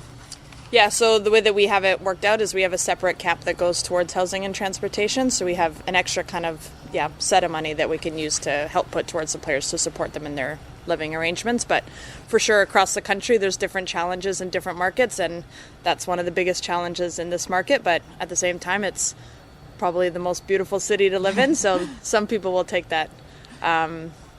Take the little bit of a higher accommodation cost to be able to live in a city like this. We talked about the experience of the team. I think a lot of us expected some of the Whitecaps girls elite to be in the first year, and some have gone overseas, some have signed elsewhere. Was that by design, or is it just how things have played out? Like Kaylee Hunter, I guess the big one. I think everyone thought she was going to sign here. Yeah, I think a big challenge for this year for sure is showing these players what this is. They haven't been able to see it, so they haven't been able to really dream of being a part of it. For those players specifically, really looking at Geneva and Jamie, those players have grown up and seeing all of their role models, all the players above them, either go away to college or go away to play pro. So in their minds and their experiences, that's what it takes. That's the pathway that they've seen. And so it's all about these players, they see something and that's what they want to do. And so that's been their dream. That's been their thing. They want to move away from home. They want to get that experience of being away, of, you learn so much when you move away from your parents' household. And so I think for those players, it's really hard to show them why staying is a good thing, because they can't see it. And so I think it's really now that we have this team in place and we have these players here, that's going to inspire that next generation. And so I think with the academy, we're going to start to see that shift and see that change, where those players are now going to look, to the field next to them or whatever, and see those players on the pitch and say, that's where I want to be. I want to be on that field. They're going to come to games and see those players on the field and say, I want to be in that game. I want to be down on that pitch. So I think it's this whole thing we keep saying, you have to see it to believe it. It's so incredibly true. And what those players have seen, that's what they want to do. They haven't been able to see this yet. So I think this year we're going to notice a big shift in that, and notice a big shift in terms of being able to integrate those players into training sessions. Being, we have a couple injuries, let's bring in some midfield to get some extra numbers. Whatever it is, throughout the season, there's always going to be challenges. So how can we get those players in, So I think all of these things, when injuries come up, when players go away with national team, whatever it is, if we need players, being able to have those academy players integrated into it is so incredibly important, and that's going to continue that pathway. Looking the rebranding's officially been announced, the Girls Elite's now Rise Academy, which is fantastic. Is there a mechanism in the league for calling up? Because obviously in MLS it's more complicated. So if there's a standout girl like Kira Martin, just to pick her as an example, and you want to bring her in to play some MSL minutes, are you able to do that? Yeah, so we have developmental contracts that we can use. So we're able to use those and get these players into full training and into playing minutes in the games. And those contracts are designed to make sure that we maintain their eligibility and amateurism if they still choose to go away. If, maybe they still need to go away to college for a year or two to continue to grow and develop and mature and gain some experience before they're ready for that jump. Some of them will be ready for the jump right away, but not every one of them. So I think it's really important to be able to integrate those players into training to get them those experiences and really see where they are at the level. and then make that right decision for them so that we can make sure that they're on a path where they're going to continue to develop and get better. And there's a lot of positives, obviously, with the league starting. I think one of the criticisms from speaking to League One teams, university teams, is there's not many local players, this Shannon, this Kirsten. Was that again by design? Because I know like Vancouver FC, for example, in the CPL brought in a lot of local players last year and it didn't work out for them. And the feeling was they were too comfortable because they were in their home surroundings. So was that by design, or can we expect a more kind of local feel going forward? Yeah, I think definitely it wasn't like I don't want to sign Vancouver players. That was not by design. I think the biggest thing was, there was 6 teams all going after the best Canadians that we can. And we're all trying to sell this, we're trying to sell our club, our environment to all of these players. And at the end of the day, it's you get the players that you can and you try to build this squad. And I think like over years, you can kind of start to adapt and shift things and give players more experiences. And I think naturally it will shift. As I said, knowing that these academy players now have this pathway, we're naturally going to see more and more local talent staying here. But I think it's the same thing. There were so many Canadians playing abroad and playing that there's a lot to pick from, and there was a lot of different talent going around, and I think different players have different reasons for where they want to sign. Like some players, when they're older, they want to go back home. They want to be back home playing in front of friends and family. When you're young, you still like that experience of being away and feeling like you're a professional and you're, maybe not living at home or not close to those friends and family. So I think it's every player has different reasons for why they choose what they choose, and for us it's just about continuing to create that standard of an environment and competitive environment that at the end of the day, hopefully in turn will continue to attract those players back. The Rise rebranding, what does that mean for the CONCACAF Champions League spot? Like, obviously the Rise will now have a name in that. Can you drop players down from the NSL team, or will it be the NSL team that can take that spot? Yeah, that'll be a CONCACAF decision at the end of the day and a conversation we'll be having with them. I think the biggest part of the Rise rebranding with the youth team is it essentially doesn't change much other than the name and branding of the uniform that they're wearing. It's same ownership, same pathway, same philosophy in terms of growing players and giving them those opportunities to continue to develop and be in that environment. So nothing changes on that end. Still, in a sense, the same team. They're just going to be wearing Vancouver Rise, which I think is important for us to show, the whole club pathway for those players really to see, I'm representing this club and I want to aspire to be in that next team. And then, we'll chat with CONCACAF and see what CONCACAF's decision is on that. But as of right now, the Girls Elite will be continuing to play. Steph, you mentioned all of the babies coming at once. What's it like for you to be balancing some pretty major life changes all at the same time here? It's exciting. I think this is one of the things that we've fought so long for as female athletes, as women in business, as women in, any type of occupation, is to be able to pursue our dreams, to pursue the occupations and jobs that we love to do while also starting a family.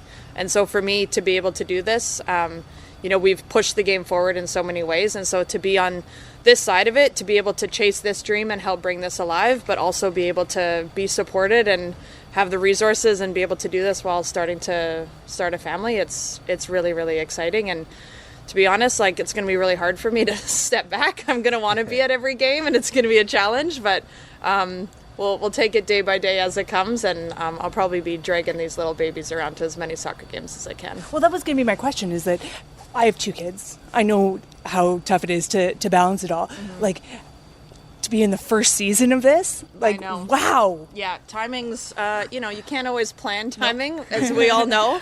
But I think what an amazing thing for me to be able to, like I said, bring in 2 new babies into this world, as well as start this this club and this team and this franchise and this league. It's going to be a really exciting year, and if I am stuck on the couch, at least I have some good football to watch. You thought that winning a gold medal would be your biggest year ever, and it just keeps getting better. It just keeps getting better.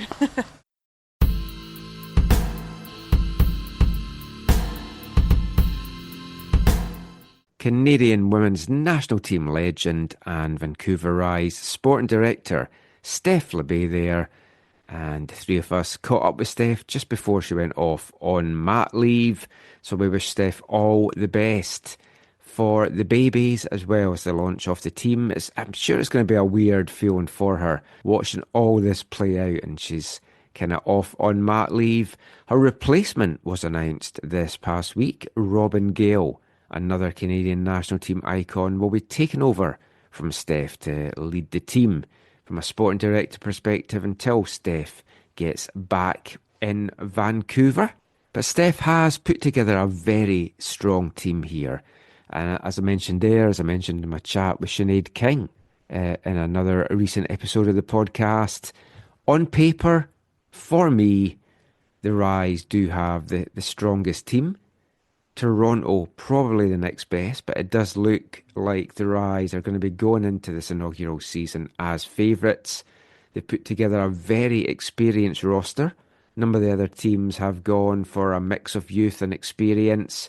Some of the teams going more on the young side. And I think that might be something that we kind of see more incorporated with the Rise in the years to come.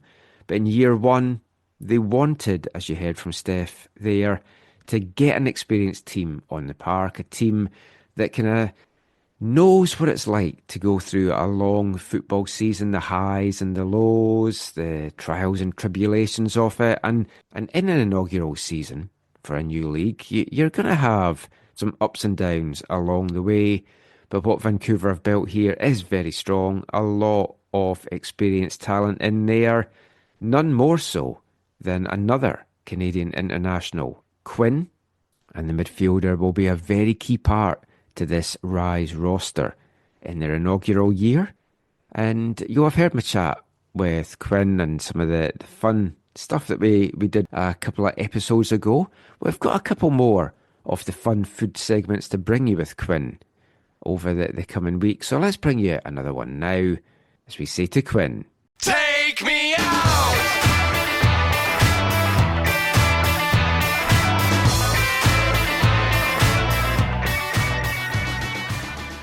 Takeout food. Obviously, you're in a new city. I don't know if you've explored the options here yet, but what is your takeout food of choice? I feel like the one that I always fall back on is Thai food. That's definitely my fave. Yeah, I'll get my partner and I will always get a pad see ew and some type of curry. Yes, we split those. The pad see ew because it's a thicker noodles. Yeah. Yes, Yeah. we just had that on Monday. So there's not a huge selection of Thai stuff here, but hopefully you will find sure I'll something. find a spot. Take me out!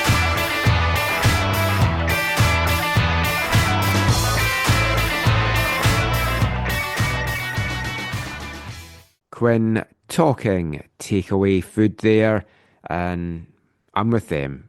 Thai food, definitely one of my favourites. And I think actually, by bringing you this segment just now, my wife and me were talking, we might go and get some Thai food on Monday.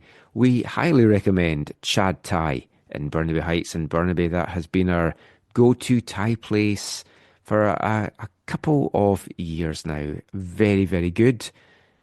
Go and check that out. But we've got a little bit more audio to bring you now ahead of the inaugural NSL season. When the Canadian women's national team were in town just last week, got the chance to get the thoughts of Janine Sonis, formerly Becky, about the launch of the new NSL, and Har also asked her about a key aspect in terms of players' welfare and financial security in the league as well.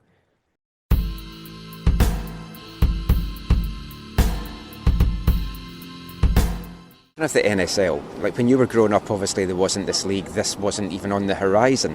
What does this mean to you now to see this actually happening, and is it something as you get a little bit older that you might even want to come back and play in it? Yeah, I'm not closing any doors for sure. I think that would be incredible to be able to potentially finish my career here in Canada. I think it's something that, knowing Diana Matheson and having been her teammate was conversations years and years ago, and it's just, I'm really proud to see that have come to fruition and actually be reality, and there's so many people to credit for that. Obviously she comes to mind first because she was the mastermind behind all of it, but to just have so many teammates that have talked about this for so long, and to have it have just been a dream and an idea really not that long ago, and now it's kicking off is, it really does seem like a dream come true, and I'm just really happy for the country and for the players that get to come play at home. The NSL has an initiative. They have a salary cap that helps players with cost of living and transportation. As someone who's played in the NWSL, has played at the club level, how important is this for a player to make sure that they have help in that regard, because the cost of living is quite expensive no matter where you're living these days? Yeah, I think it's definitely a consideration. You want players to be comfortable and be living in good places and have the support that they need. So it's incredible that I think the NSL has already started on such a strong foot with player resource availability and what sounds like just, a really incredible start. So I think when those things are taken care of, it just makes the player's job as an athlete that much easier when you're not worrying about those kinds of things or being able to just afford to live. So, I do think that is the responsibility of a club to make sure that their players are taken care of in that way. So I'm definitely happy that that's the reality. That's great. Thank you. So much. Thanks.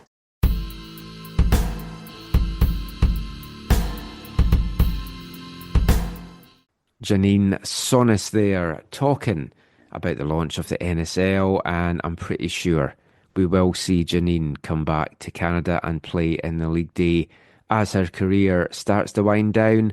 And I think what you will find, we've talked about this in some of the recent shows as well, is once the players see what the league is like, how successful it's been, get that first year teething issues kind of out of the way, they'll probably be more open to coming over, playing in the league, coming back from whatever countries they are playing in. We've seen it in the CPL a little bit. I think we'll see it a lot more in the NSL. The hope for the league is to make the league a league of choice for players around the world, become one of the top 5 women's leagues across the world as well.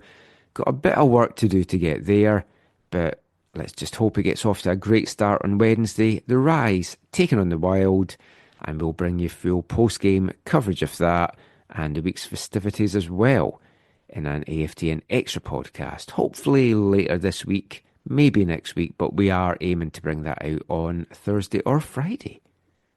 Now, of course, there was some news this week concerning the Rise. They had to move, as we kind of speculated upon on the last podcast, their Swangard home opener, which had been scheduled for Thursday, April 24th, that though clashing with the Whitecaps Champions Cup semi-final with Inter Miami, and with a crowd of over 50,000 heading along to that one, it was always going to be tough for the Rise to keep that game and expect to get some fans in as well. So, lot of work behind the scenes to get this to happen. Obviously had to speak to Montreal Roses as well to make sure that they could get their flights and everything changed. But the Swangard home opener for the Rise has now been pushed back 3 days. It will take place on Sunday, April 27th. It's not being announced as an official doubleheader, but WFC2 are playing at Swangard that afternoon against Ventura County at 3 p.m. kickoff. So hopefully it is marketed as a bit of a doubleheader. Great chance to get out for a feast of football. The Rise game goes at 12, WFC2 goes at 3. Get out and support both of those teams. Hopefully it is a packed crowd in attendance at Swangard, and hopefully it's a great crowd out at BC Place on Wednesday evening as well. That is it though for our NSL chat. We're going to turn our attention to another Canadian domestic league next. So look at the weekend's action in the Canadian Premier League. It's been week 2 in the books. We'll look at that and round up the League1 BC action as well after this episode's Britpop song. Hi, I'm Gabriel Batar. You are listening to the AFTN show.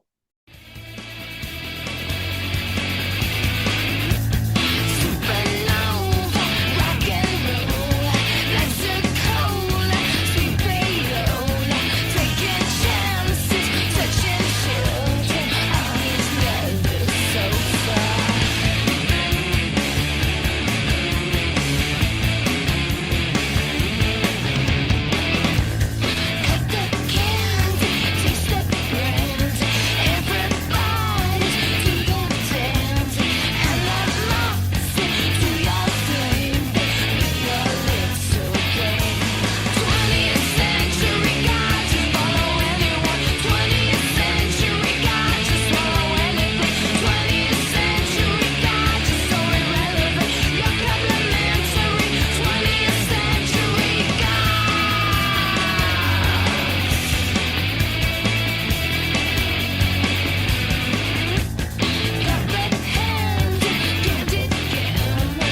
welcome back to the AFTN Soccer Show on CITR Radio 101.9 FM.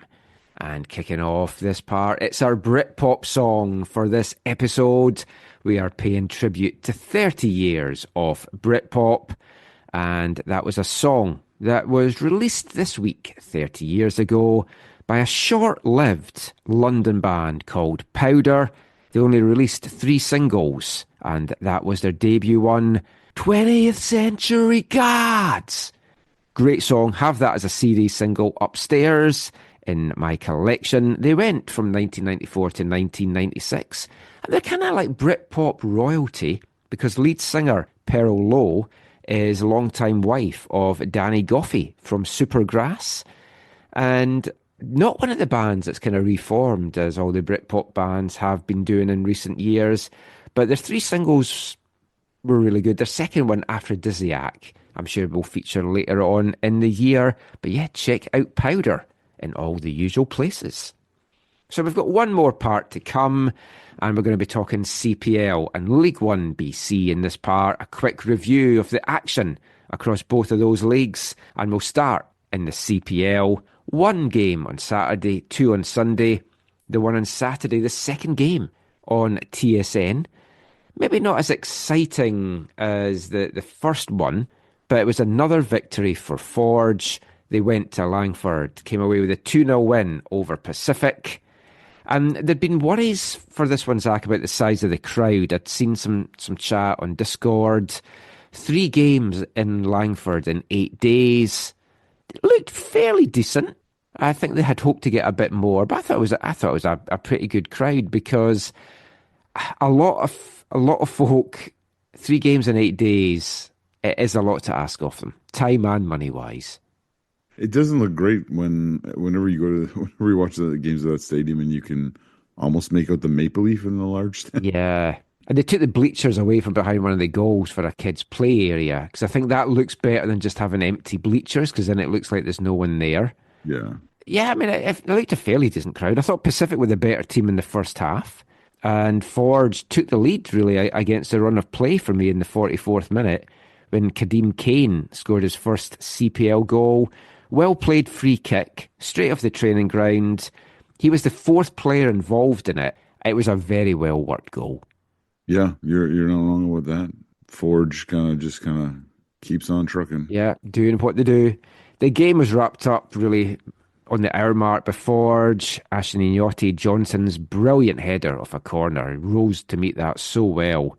Both Forge goals from set pieces, so that will disappoint James Merriman. Forge, the only team with a 100% record now from the first 2 weeks of the season and topping the table. Are they going to get dislodged? Sometimes they get off to a slow start. And we kind of question, are they as good as previous ones?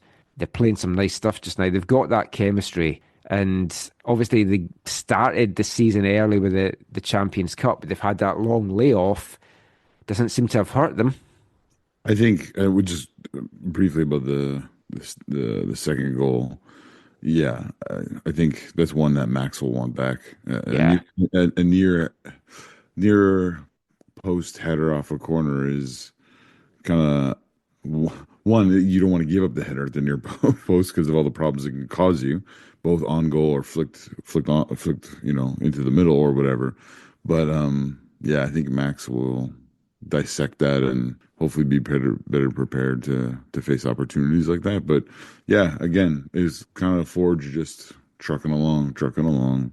I mean, we questioned last week as well. We don't really know what kind of side Pacific is yet because Valor was not a good gauge to kind of work out what Pacific is. They put up a fight against Forge, but they lacked the clinicalness in front of goal. And you do wonder if that might be one of their kind of Achilles heel this season is just getting those goals. 2 games on Sunday. First one up, it was a really good game. I enjoyed this one. Halifax went to York, came away with a 2-1 victory, and some interesting lineup for this one from York.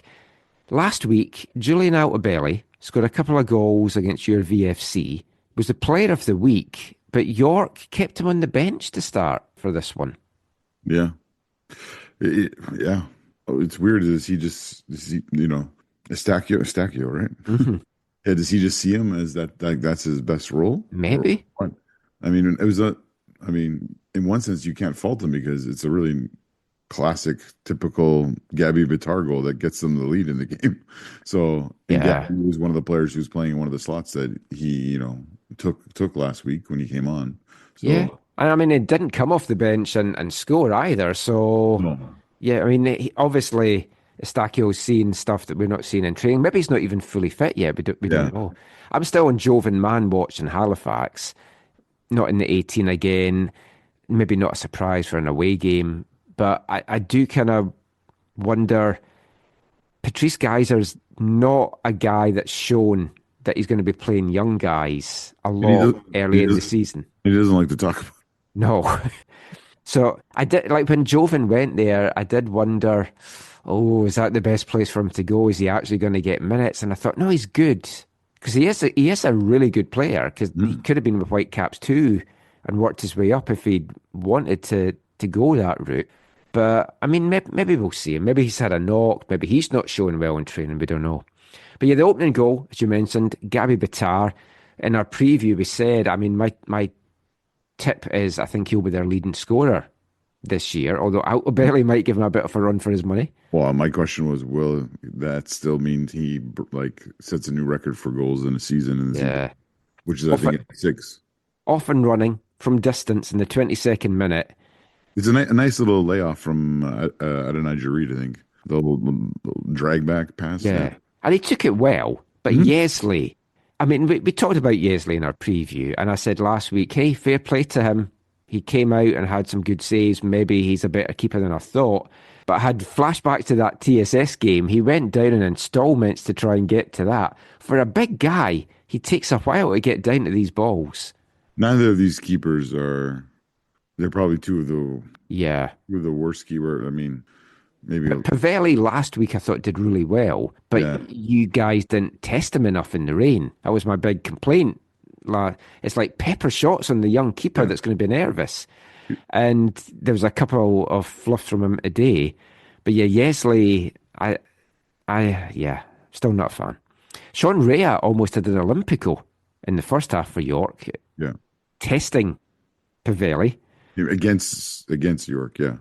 Halifax tied things up in the 53rd minute from a low free kick from Giorgio Probo. I mean, lots of traffic, but again, Pavella might want to have that one back. Yeah, it was one of those ones where it went in because he was worried about someone was going to touch it, and then no one touches it and it goes in.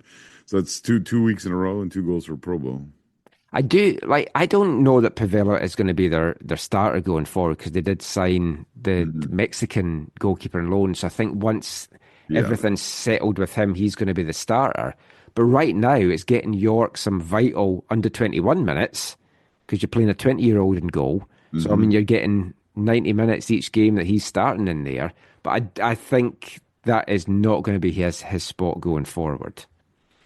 And then it looked like the game was just going to fizzle out in a draw. Thiago Coimbra came off the bench, scored with his first touch of the game to get the winner in the 81st minute.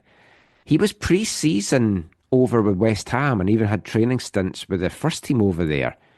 Maybe has helped his sharpness a little bit. He took this one well. A really nice little kind of dink finish past the keeper. Outside of his right foot. Far side netting, yeah. It's a nice one. The game got a bit chippy at times. These are two teams that don't seem to like each other, and I'm always here for that. Yeah, and Geyser wasn't impressed by that, I don't think. Well, Geyser at the final whistle went over. I don't know if you saw it. He didn't shake the fourth official's hand. He was like, no. And I was like, look, you've just won the game, man. Don't be a bad winner. Yeah, no, he was not impressed. But 4 points from 6 on the road for Halifax to start the season. And they could have had 6 because they should have won that game in Ottawa last week. I mean, there's 2 questions that Patrice Geyser constantly gets that really gets his hackles up. One is their away form and one is under 21 minutes. So maybe he's going to not get those for at least one of the things. Although I'll be like, what have you done to turn around your away form? But, I mean, it's nice to see them starting well. It's like I think everyone has a bit of a soft spot for Halifax. Oh yeah, Kirk reminded me of this week. He's like, yeah, Halifax is the team I like the most. It's like everyone's second favorite. Not Vancouver FC, yeah. Yeah. Then the last game of the weekend, because it was only a three game weekend, because bizarrely, Valor and Cavalry have that bye week, which I've still not been able to find out why. I'm still thinking it could be weather related or stadium related. I don't know, but it was Vancouver FC, back-to-back home games to kick off the year for them, taking on Atletico Ottawa, and highly enjoyable game in Langley this afternoon, Zach. I enjoyed the first half a bit more, but I enjoyed this one, as I texted you. Yeah, no, I mean, I had the result was not what I wanted, but it was like, in all seriousness, it was actually a really good game of football. It was probably the best game of the weekend. Yeah, it was a lot of fun to be there.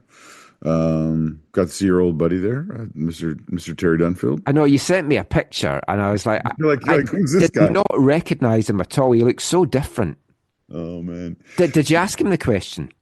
No, I didn't. I think I made some joke about how you referenced him or something. But Big no, Terry Dunfield. We were doing. Do you know how I found out he was there? You know. So no, I was wondering why he was there. It seemed random. I don't know why he was there. We were doing a little display, and it was one of those ones where like you need seats filled. So we were just grabbing people. And so I sent up my buddy Mike Schultz to go grab some people. And then I look over and I was like, that's Terry Dunfield coming over.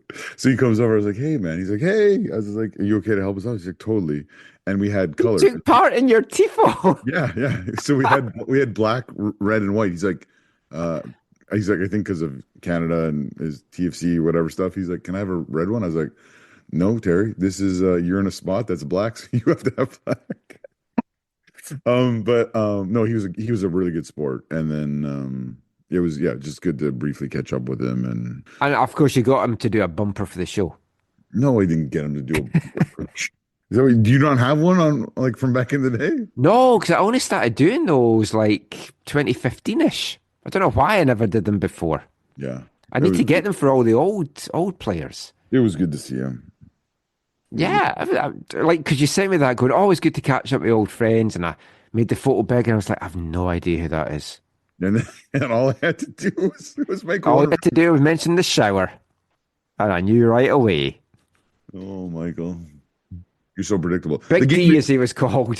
The game itself, I know those in the Lower Mainland who don't like Vancouver FC are just like probably like, oh yeah, good. They got. Beaten by multiple goals again.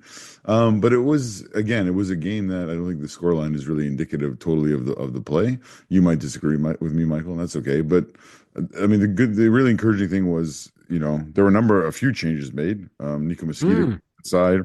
Well, let's first of all, let's start with that. Vasco Fry. Yeah. I missed that last week because, as I mentioned, I told you I've just fast forwarded through the first half. I didn't see that. So when it came through that he'd got a suspension, I was like, what? Yeah, I totally forgot about it. But then when I watch it back, oh yeah. Yeah, Vasco. He's got that in him. Totally. He's got like the red mist. But then you missed him and that aspect in that game today because we'll get into the goals, but there was a couple of those runs that I thought, Vasco Fry was on the pitch, Rodriguez would not be dancing through like that. That's a fair shout. I thought Afshin's decision making was interesting because he chose to replace Campbell up top with TJ. TJ got to go up top as opposed to on the wing. And then in the middle to replace Vasquez, to replace Vasco, he went with Emmerich Fotzing, who. He's been singing the praises of. He only got a half, which I thought was maybe a bit harsh on him, although he got replaced by David. I think the scoreline, though, just made it. He had to try and do something. Because Mehdi Susi was missing as well because he was back in Toronto doing exams. Yes, I was informed of that. I totally forgot about it when I was at the stadium because people were like, where's Mehdi? And also another player, which when we were talking last week, I kind of said centre-backs were at fault for the goals, and I said, I hope because you know what it's like. You get dropped if you make a mistake.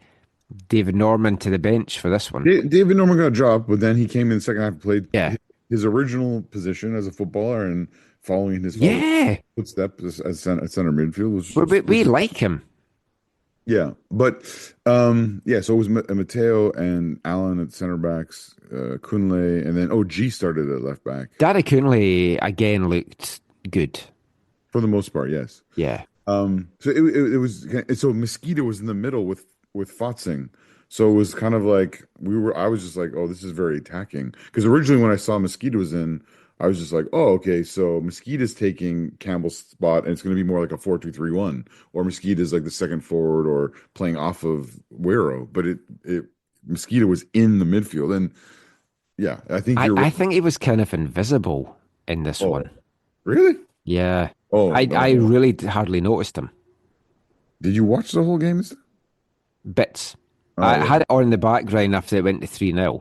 Oh yeah, he noticeably helped our play, especially going forward, and even a few times when he lost possession or we lost possession, he worked really hard to win it back or to defend well or whatever. So I think just the team, I think in general played better. And then at the halftime sub where David replaced Fotzing again, David gave more defensive solidity and allowed Nico, I think, a little bit more time and space.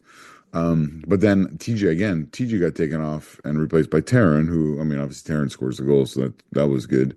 But the reason why I'm not as decimated by the result as I maybe could be or should be is I think we created the chances. Like we're just not really finishing. Like there was a lot of games in the last 2 years where we're like, yeah, we didn't deserve anything because we created nothing or very little. This game, we created good chances. Like we should have had probably at least 3 goals in this game from the quality of chances. Well, I mean, both teams exchanged chances early. Like Ottawa had one that kind of just bobbled off the back post, but then Henri Gobu, had a great chance in front of goal, but his shot was blocked. Good block, but you kind of have to finish those. That one should have been a goal, and that was good to see him get the start again. Like I said, on his preseason form, and that was I think again like last week with the early penalty shout. I think it kind of would change things, obviously, and VFC doesn't get that, and then there's that. Then the unfair advantage of Ottawa's jerseys took over. Because I saw you message. What do you mean? They seem to have something in them that makes their players invisible. That's my only thing that I can put to the first 2 goals, because David Rodriguez opened the score in the 20th minute. He collected the ball just inside the VFC half, and then he was just allowed to run to the edge of the box unchallenged. And that's when Vasco Fry in the pitch would have brought him down. He'd have had a tackle in there. Yeah. So what happens is he does, as he collects the ball, he's already past Mosquito. Mosquito kind of just gives a little pull at him. But what really happens and what really causes his problem is Allen pushes up and Allen tries to take him right away and he just waltzes by Allen. And then he's kind of... This is Allen NU. You have to give second names of these players because folk listening to this do not know who they are. Allen NU, number 4, center back on loan. Anyways, Allen kind of makes a bad decision and tries to push forward, and Rodriguez sees it with lots of time and just dances around him, and then he's in all that space because everyone else is kind of covering something. Yeah, it's the football IQ that we talk about a lot on the show. Like he saw that opportunity and just went for it. Again, small sample size from the 2 games. He looks a good little player. Yeah. I mean, he's with a Liga MX team and he's on loan to Ottawa, so I mean, he would be. And I keep calling him David. It's David Rodriguez before I get any more messages about my Spanish pronunciations. David or David? David. David. It's what the commentators went with. But I mean, it was a great goal. Nice run, nice solo goal, nice finish. But it's one that you want to get a challenge in. And then TJ had a chance after that where he could have rounded the keeper, but that one was more like a half chance. But again, it was encouraging to see those kinds of signs of these. Yeah, their heads didn't go down. No. The second goal for me was he even worse defending than the first one? Because Rodriguez had a good bit of magic in the first one. I mean, he was doing another run here, like the ball was kind of stuck to his feet. How was Kevin DeSantis as wide open as he was? Because I put it back, I thought, oh, where did he run from? Was there a broken marker? I still can't fathom out what happened there. He's played in acres of room all the time in the world, slots it past Callum Irvin, who again had to have a number of big stops in this one. Yeah, he had a number of great saves again. Maybe not as many great saves as last week. But yeah, no, on this goal, there's just some kind of miscommunication between, like, Dada Luke tucks in to help where he's maybe not even needed, and then that leaves DeSantos wide open, and so he doesn't communicate with Henry to pick up, Henry. Henry was the one that was kind of tracking back, and I was like, having watched Henry playing League One and for UBC, that's not what he does. He's not a tracking back kind of guy. But he's the secondary person. That wide man is Kunle. So yeah, I from the angles I've watched it, I don't know. I can't quite tell what happened or why Kunle gets sucked in. And then there's nowhere in the replays that I can see where he's trying to talk Henry into hustling back even more. So it's another poor goal, but not as frustrating as the third. No, 3 minutes before halftime, and I felt for Callum Irvin here. Like, comes out, whiffs at a clearance. He's been so good last week, was really good in every other aspect of the game today. And there was an easy one. Like Balu Tabla, with his experience, he's not going to miss. Slots it into an empty net. And you could see the frustration on Irvin's face. And at 3-0, you're like, that's it. That's game over. Yeah, I feel so bad for Callum. His dad, his brother joined us for the display as well, which was very. I mean, at 2-0, you're still in with a shout. You get the next goal, it's game on. But 3, it's like, that's it, put to bed. And I think also, though, to Callie's, speak to his quality. I think he holds his hand up and just was like, oh yeah, like that's. No, he knew right away. He apologized to the team for it, but I don't know whether it was just Vancouver played better in the second half because of the changes that were made. Or they just had a fire put under them from the halftime team talk, or if Ottawa eased up a little bit. But Vancouver were the better team for bulk of the second half. They'd pull a goal back, Tern Campbell. I knew he'd had the injury and everything, but I didn't know this until the commentator said it. His first goal since August 2023. Yeah, it's been a dry spell for him. It's like, wow. He took it well. Loved the football from Elijah Ba, who was excellent today, I've got to say. Elijah Ba was excellent, although he also... he had a couple of chances, yeah. He had a chance where he was inside, and from our angle, he just opened up his body too much, and he was trying to bend it in at the back post, and it went wide. But yeah, a great pass for the goal. And that's, I think, the kind of thing that Tara needs. He needed that confidence booster. Totally. I talked to him briefly afterwards, and you could just see it in his face. There was despite the scoreline, despite the result, there was joy. There was more so I think all. He did the post game, and he basically he was obviously pissed off at the result, but you could tell a relief to get back scoring again. A weight off his shoulders, yeah. For sure. But yeah, and Ba, again, one of our young players who has really come on, and this is a massive season for him. So really happy for his through ball to put Taryn in alone, and good finishing from Taryn. Yeah. That kind of sparked Ottawa a little bit into the game. Sam Salter had a couple of chances, and then the fourth goal came, 83rd minute. Kiwi Monty Patterson, his first CPL goal. He'd come on as a sub just before that. DeSantis was allowed to just run this time unchallenged, played it in, nice finish from Patterson. 4-1 final. Afshin Gokbe post-game said all the goals were due to, his words, terrible mistakes. Yeah, he's not wrong. I think there was a clearance in the lead up to the goal that was just horrendous. And I can't remember from who at this moment. And then... oh, yeah. And then... again, for Callum, I feel gutted because he he makes the save and he just parries it into the path of the onrushing big man to tap home. And so it was a hard day for him. Talk to him after. He's obviously, Callum's very good at not getting too high with the highs and not getting too lows with the lows. So he's got his head on his shoulders. So I don't worry about him. But I just felt really bad for him that's how it played out. Because even without those mistakes, it's still a 2-1 game, you know, or 2-1 result potentially. But yeah, so it wasn't as deflating as one might think. For me personally, it wasn't as deflating. I'm sure for others it might have been. Well, I mean, Ottawa's a very good team, and they're going to be there or thereabout. I mean, they were my tip to win the whole thing. So it's like, I think they're going to be a good team. VFC obviously still looking for their first point of the season, but it's only 2 games in, and you're going to be getting help soon. Players are going to be coming, hopefully. Yeah. Afshin said in the post-game that people should have lower expectations because of the project that they're trying to do. But he feels they will be a lot more competitive once Nico Mosquito gets fit. And again, his words, the foreign players come in. Yeah. Yeah, I've heard him say that as I've talked to him in the preseason.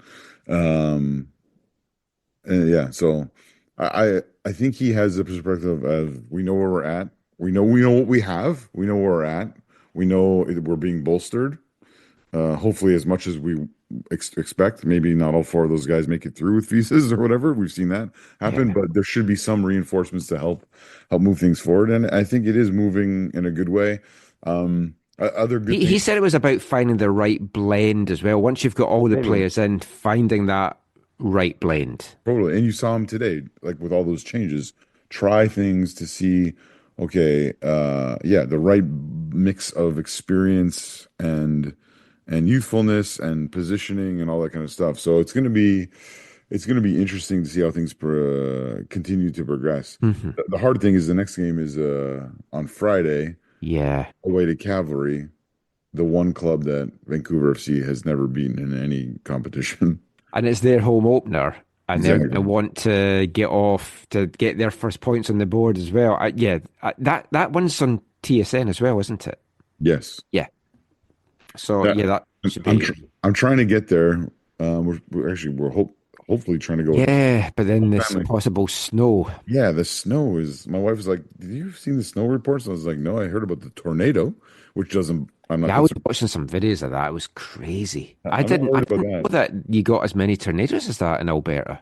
Yeah, or land spouts. This snow thing could throw a spanner in my plans. We'll see what happens. Yeah, it didn't look a great crowd again. Officially announced, I believe, just over 1,200. Yeah, which is less than the opening game, obviously. Yeah. Tickets sold, but even that feels, yeah. I was speaking to somebody that was there, and they said, because we don't see what's on the other side, but you could tell there was people there from noise and seeing arms and stuff. He thought there was probably around 800 to 900 actual bums and seats. Yeah, I don't know. At this point, and I don't know if they would want to do this, if you get everyone on just on the one side, it's going to make it look more appealing for folk to go along. No, and that's why they've done the tarps and stuff. But I don't think they can. I don't think they're at a place where they can do that in terms of get everyone on the one side. They did the change in the off season, and then during the off season they augmented the change where the east side was supposed to be GA and the west side was supposed to be C. Yeah. And then they changed that and they said actually all the west side is GA that's open. The parts that are open is all GA and all the east side is GA. But for those who wanted the assigned seating, they made this Canada Club for them. So they have assigned seats, those red seats that you might have seen on your TV screen. Yeah, because I was going to say there are new seats on your side, aren't they? So those are. I was looking at it going, that looks different to last. Oh yeah, they have extra cushioning, and then they have access to those cabanas up there, and I think there's food and beverage and stuff. I think up there for them. So yeah, and you can tell, there's people who are that's where they want to be, and so they pay the extra money to be up there, and that's good. You guys looked good at the start. It was nice. It was loud. Yeah. You did notice possibly drop off sound-wise. Although the sound was weird. The stadium sound kept coming and going and cutting out and stuff. Yeah, I haven't watched anything back, but I wonder how much of that is the new production company. Yeah. They're trying to figure out how to integrate things in a meaningful way. I mean, I'll get my first taste of like broadcasting from there on the 27th because I do the Langley Whitecaps League 1 games, so I'm looking forward to that. But if we look at the table, Atletico sits second on 4 points, the same as Halifax. Forge obviously out in front. Cavs and the two VFCs, the only teams without points or wins at this point, very early in the season. Now, Valor, just to round up our CPL chat talking about this, I don't know if you saw this. I saw this on the Canucks Abroad Discord. So, an interesting article appeared in the Winnipeg Free Press this week from Jeff Hamilton. It was primarily about the Winnipeg Football Club's record $7 million operating profit with the Blue Bombers in 2024. And then there was this interesting paragraph in it. Valor FC, the city's pro soccer team that has finished the last few years in the red, was not on the WFC's books this year. The Canadian Premier League agreed to cover the club's operating costs in 2024 with a loan. The agreement is also in place this year, but no other details were provided. So is that an Edmonton situation? Have WFC washed their hands of ownership of the team? Yeah, that I don't know. Because that's concerning. It'll be interesting to follow that up. It's concerning, but Michael, you know how the Winnipeg Football Club, a non-profit organization, the way they were running them hasn't been good to begin with. No, like if they can get new owners in there. But I also know the club has been touted to many people in recent years, including some here in BC. Yes. But the condition was you have to stay in Winnipeg. Yeah. And it's like, well, why would somebody from BC want to then put their club in Winnipeg? Yeah.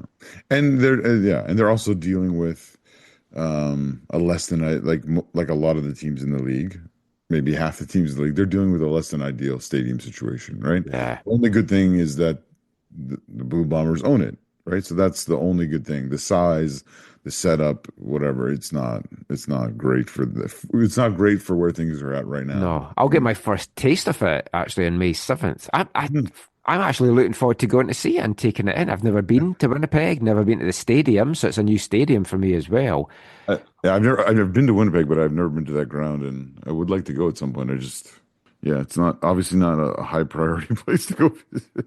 Compared to your Halifaxes or other places. Yeah, from reading some stuff online, though, it does appear that there are potential new owners around that would be interested. But I mean, Martin Noonan said every club was profitable, but Valor FC hasn't been. And if the league's paying for them, then they're clearly not profitable. I mean, it's concerning, but hopefully they don't go the same way as Edmonton. Like, you've got all this excitement about teams coming in. You don't want to lose another one of the founding teams. Yeah, that would not be ideal. And I feel for the Valor fans because they've been through a lot. Yeah. And it's like if they finish bottom again this year, it's a hard sell to new owners as well as fans. Yeah, totally. And I think they're also a team that's just crying out to have one and in long term 2 Saskatchewan rivals to play against. Oh yeah, like that would just, I think, help things so much. Calgary. Oh yeah, rivalry makes football. It was nice, but yeah. I mean, maybe they'll be in even worse shape if they lose to TSS in the Canadian Championship as well. That might put them really on the ropes. They feel that they could do with a boost of an MLS team visiting. Like if the Whitecaps were to play Valor in the next round. That could really boost them. Yeah, totally. I'm not saying you're going to pack the place out, but with the way the Whitecaps are playing, there's some excitement around it. It might add a buzz to the local market. I don't totally know. Helpful. Yeah. Because I mean, I've been on Valor postgame calls, and I've been the only person on it, and I'm like, I just was wanting to find out something, and it's like that's not a good sign. Yeah. But they've got some good media there as well. So yeah, I mean, we'll see what happens. But talking of TSS, let's just turn our attention to League 1 BC to finish off this part. A quick roundup of the weekend's action. It was a full slate of matches. 8 games in total, 4 on the men's side, 4 on the women's side. Altitude FC, the team with the bye week this week, 9 teams in League 1 BC this season. And it was an interesting set of results. Results that after week 2 of the 2025 season, 6 teams all sit on 3 points. 3 teams yet to get their first points off the season. And it's going to be a real battle, it kind of feels, for this season. Altitude, who did win last week 3-2 over Vancouver Rise Academy, do still feel the favourites for me in this. But Vancouver Rise's Academy got their first win under their new moniker on Saturday afternoon up at Thunderbird Stadium. And they were made to work hard by TSS. The Rovers opening the score in the 7th minute from Sofia Ferrimo, but it was tied up in the 35th minute from the spot by Jade Mitchell. And that was how the team stood at half-time. The Rise got their players back that had been away with Canada at the Under-17 CONCACAF Championships, qualifying for the Under-17 World Cup later this year in Morocco. And a couple of those came on at half-time. Team a lot stronger in the second half. The Rise went on to comfortably secure the win. A Taylor Nekic own goal in the 48th minute made it 2-1 to the Rise. Jade Mitchell got her second of the game in the 59th minute, and then the scoring was wrapped off. Daniela Feria Estrada in the 74th minute. Big 4-1 win for the Rise there. The other results in the women's side, Unity were big 4-0 winners over Burnaby. Evolution got a 3-1 win over Nanaimo. And talking of Evolution, we mentioned in the last show there'd been a mix-up substitution-wise, where they'd brought a player back on that had been subbed off, ended up forfeiting the game against the TSS Rovers 3-0 after coming away with a 2-2 draw. So that their first points of the season. And Langley United in their first ever match coming away with a 3-2 victory against Kamloops United, the new named Rivers from the previous years in League 1. So that was a great first win for Chelsea Hannison, and it's shaping up to be a very exciting women's division in 2025 in League 1. Also shaping up to be a very interesting men's side as well. Of course, whoever wins the men's division will go on to represent League 1 BC in the 2026 Canadian Championship. And the team that has represented BC for the last 2 years and will also be doing so this year against Valour is TSS Rovers. And they are sitting in joint spot in the table right now after a huge 6-1 victory over the Whitecaps Academy on Saturday at Thunderbird Stadium. Now, it should be noted that this is a very young Whitecaps side this season, even younger than usual. This was a team that had 3 14-year-olds starting, and a number of their top under-16 talent that played in the game the week before against Altitude were down at the Generation Adidas Cup as well. So it was a very short-handed Whitecaps Academy side, and it showed because TSS Rovers ran riot. A hat-trick for Evan Mejia, 2 goals for Michael Hennessy, and a first as a Rover for Avi Elimu. Kyler Vojevic getting on the score sheet for the Whitecaps, and that was a big loss. They'll certainly be licking their wounds after that one. But they've got a lot of players coming back after the MLS next playoffs are over. Also, once the college season is over, there's going to be some additions there as well. So I think this was actually the ideal time for TSS to catch them. Joint top on 4 points with TSS is the team that they drew 2-2 with last week, and that is Evolution FC.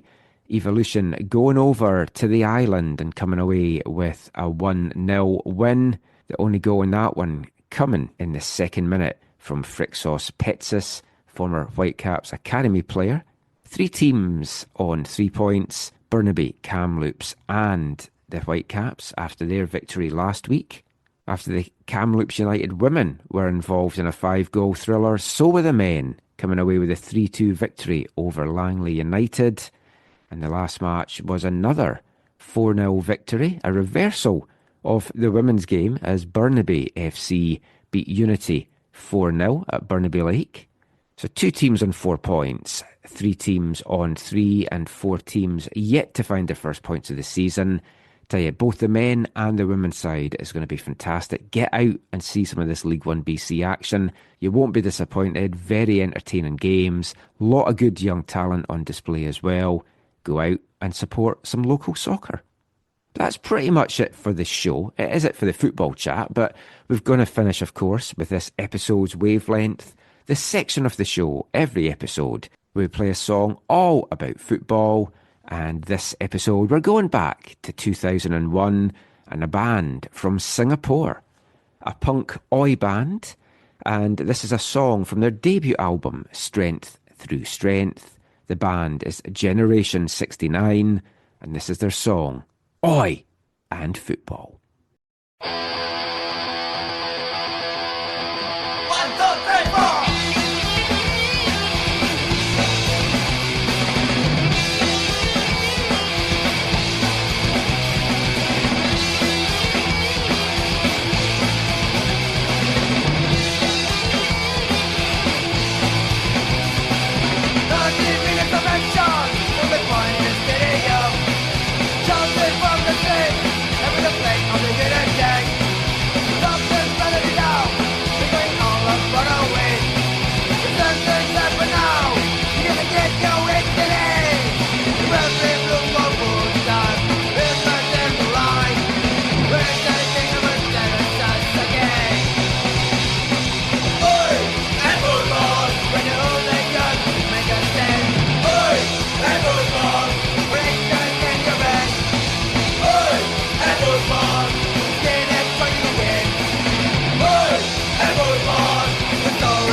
Generation 69, Oi, and Football.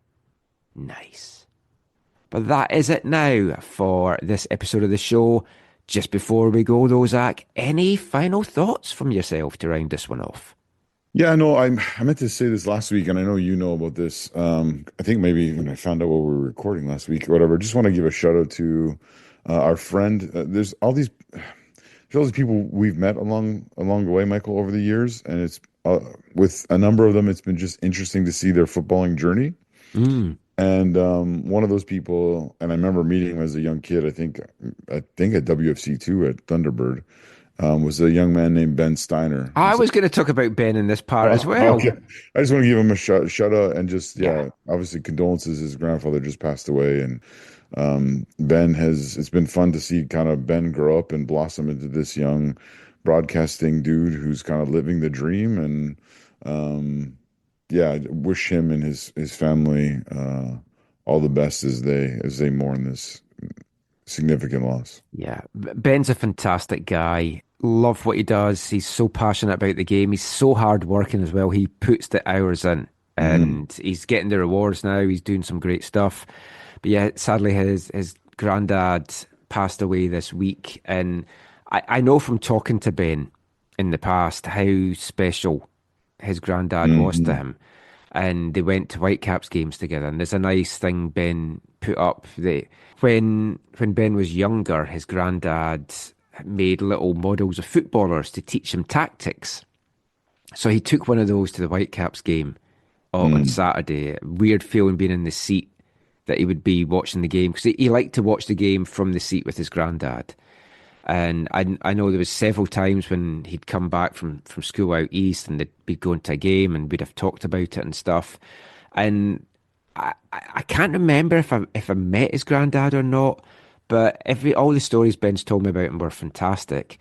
And it kind of really resonated with me because I grew up, my dad wasn't around, and my granddad was the person that took me to my first football matches. And so many of my happy early football memories are my granddad taking me to watch Glenrothes Juniors, and we'd go and watch the game.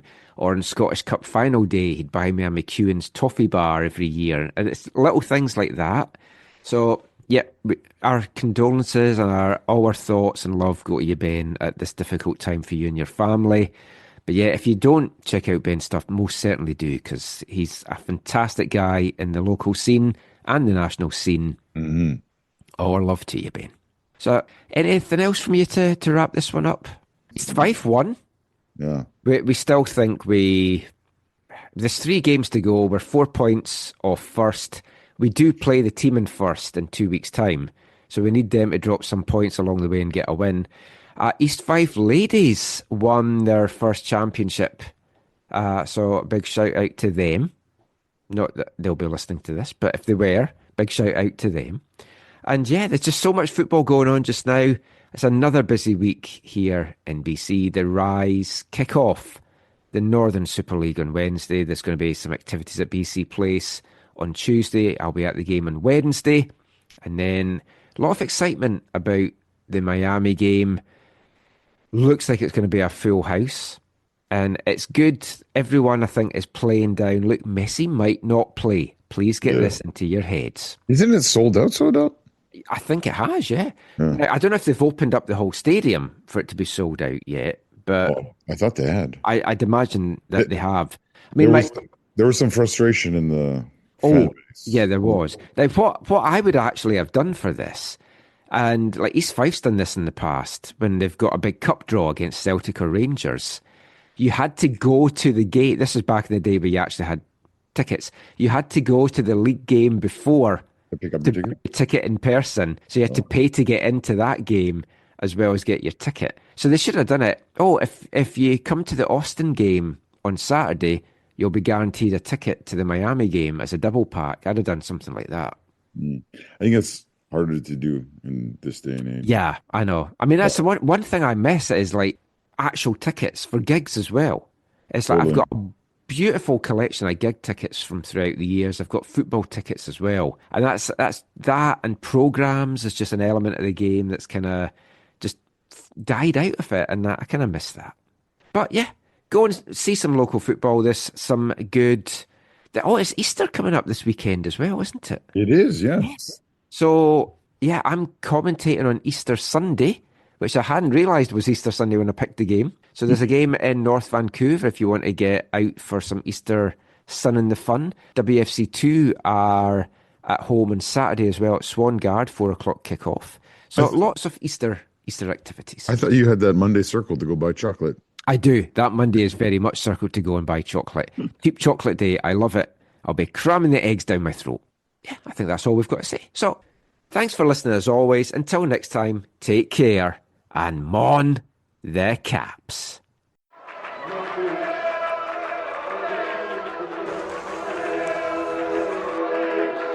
Going to your first match is an experience you never forget. The atmosphere of what's going on around the pitch looks beautiful, and you always look and go, wow, I'd love to play here one day. If you get the bug, it's going to stay with you for life.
AFTN